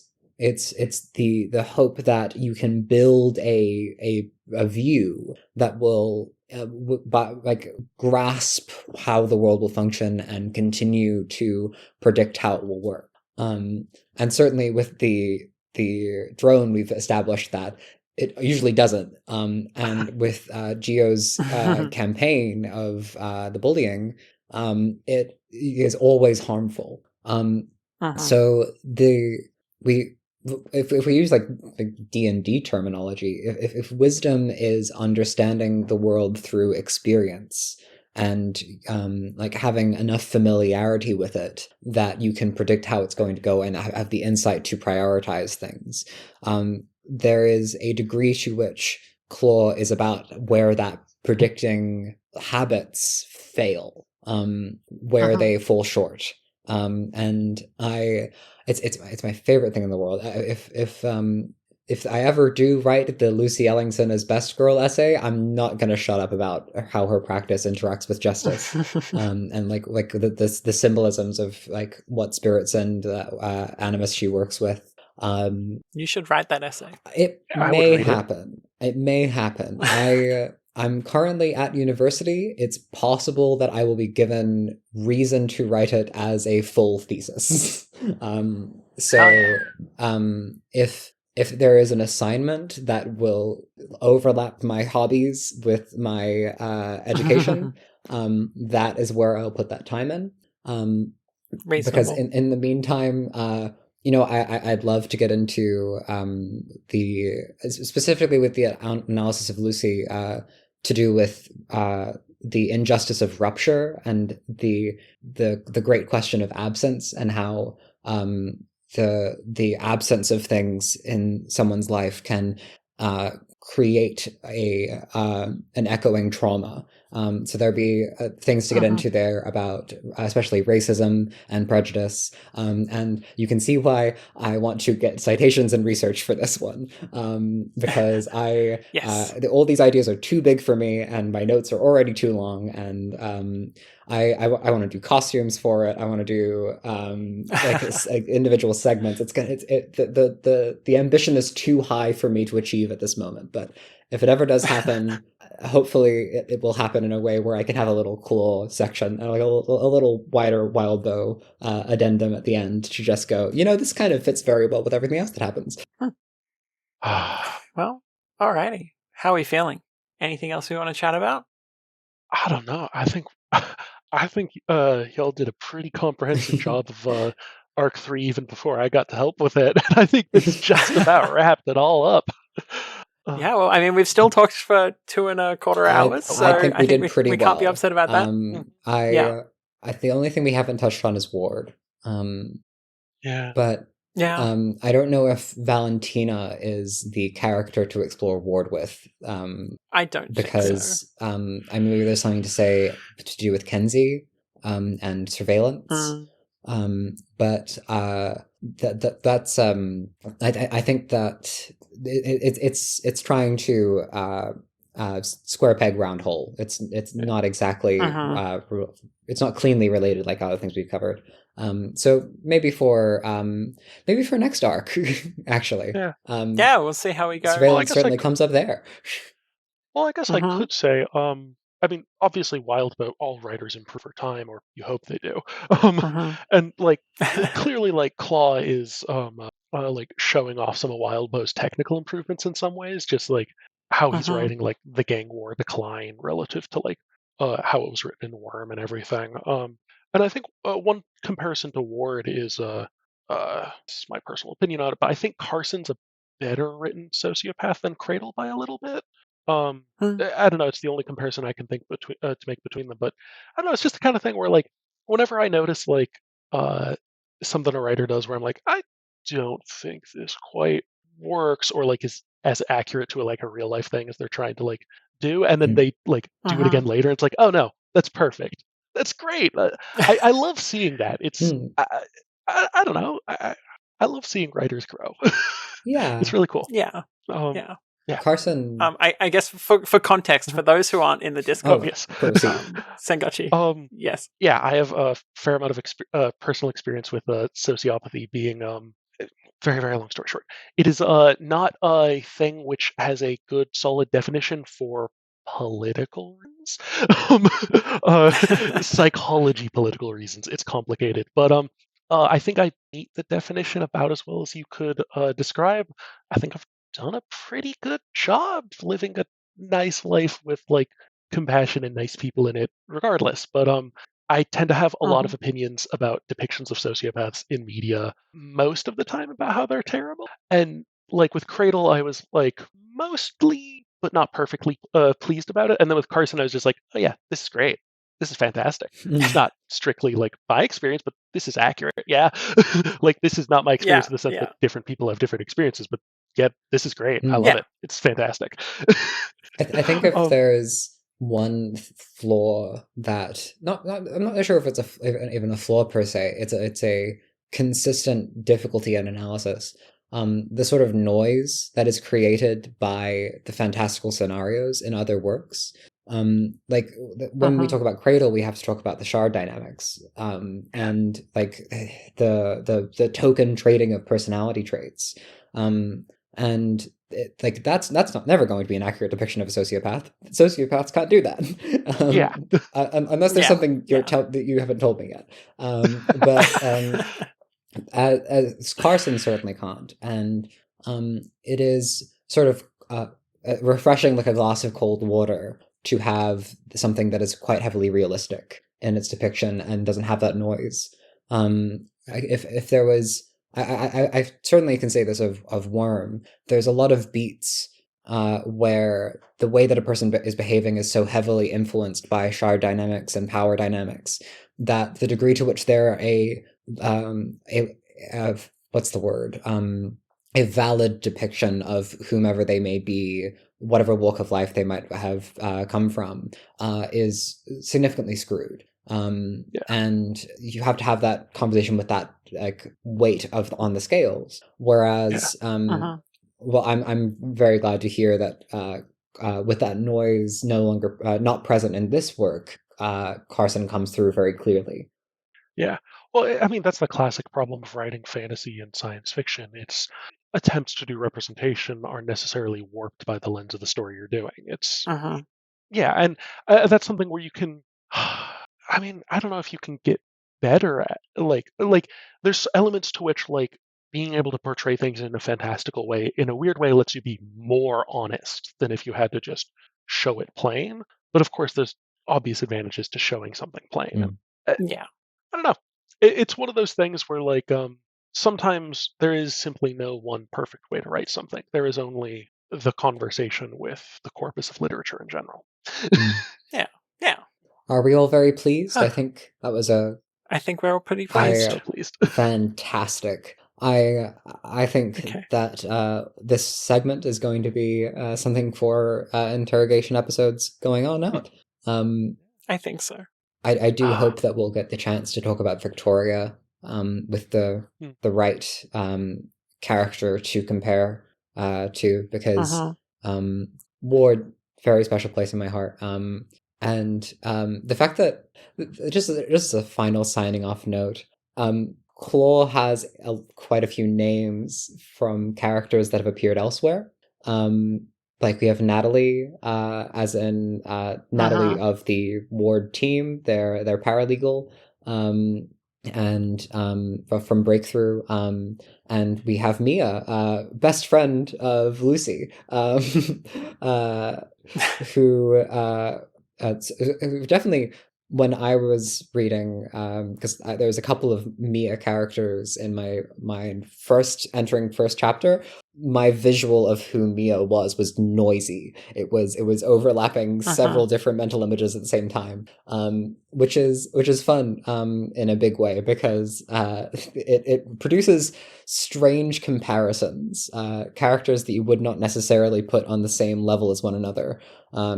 I certainly don't know if Natalie of Ward fame had her baby stolen and has been on the pursuit to try and find her for some time, but I imagine she would have gotten a power out of that, which is where we get to Bolden Specific Edition. Natalie was nursery all along for the entirety of Ward, because she's actually Natalie from Claw, and she had her baby stolen, and that's why she got that power. All right, I think that's a perfect place to leave the episode. Yep. All right, thanks for listening, everyone, and we'll catch you very soon. Bye for now. Be well, y'all. Be well, y'all, and thank you again for having me on. It's been a pleasure. Thank you for joining us.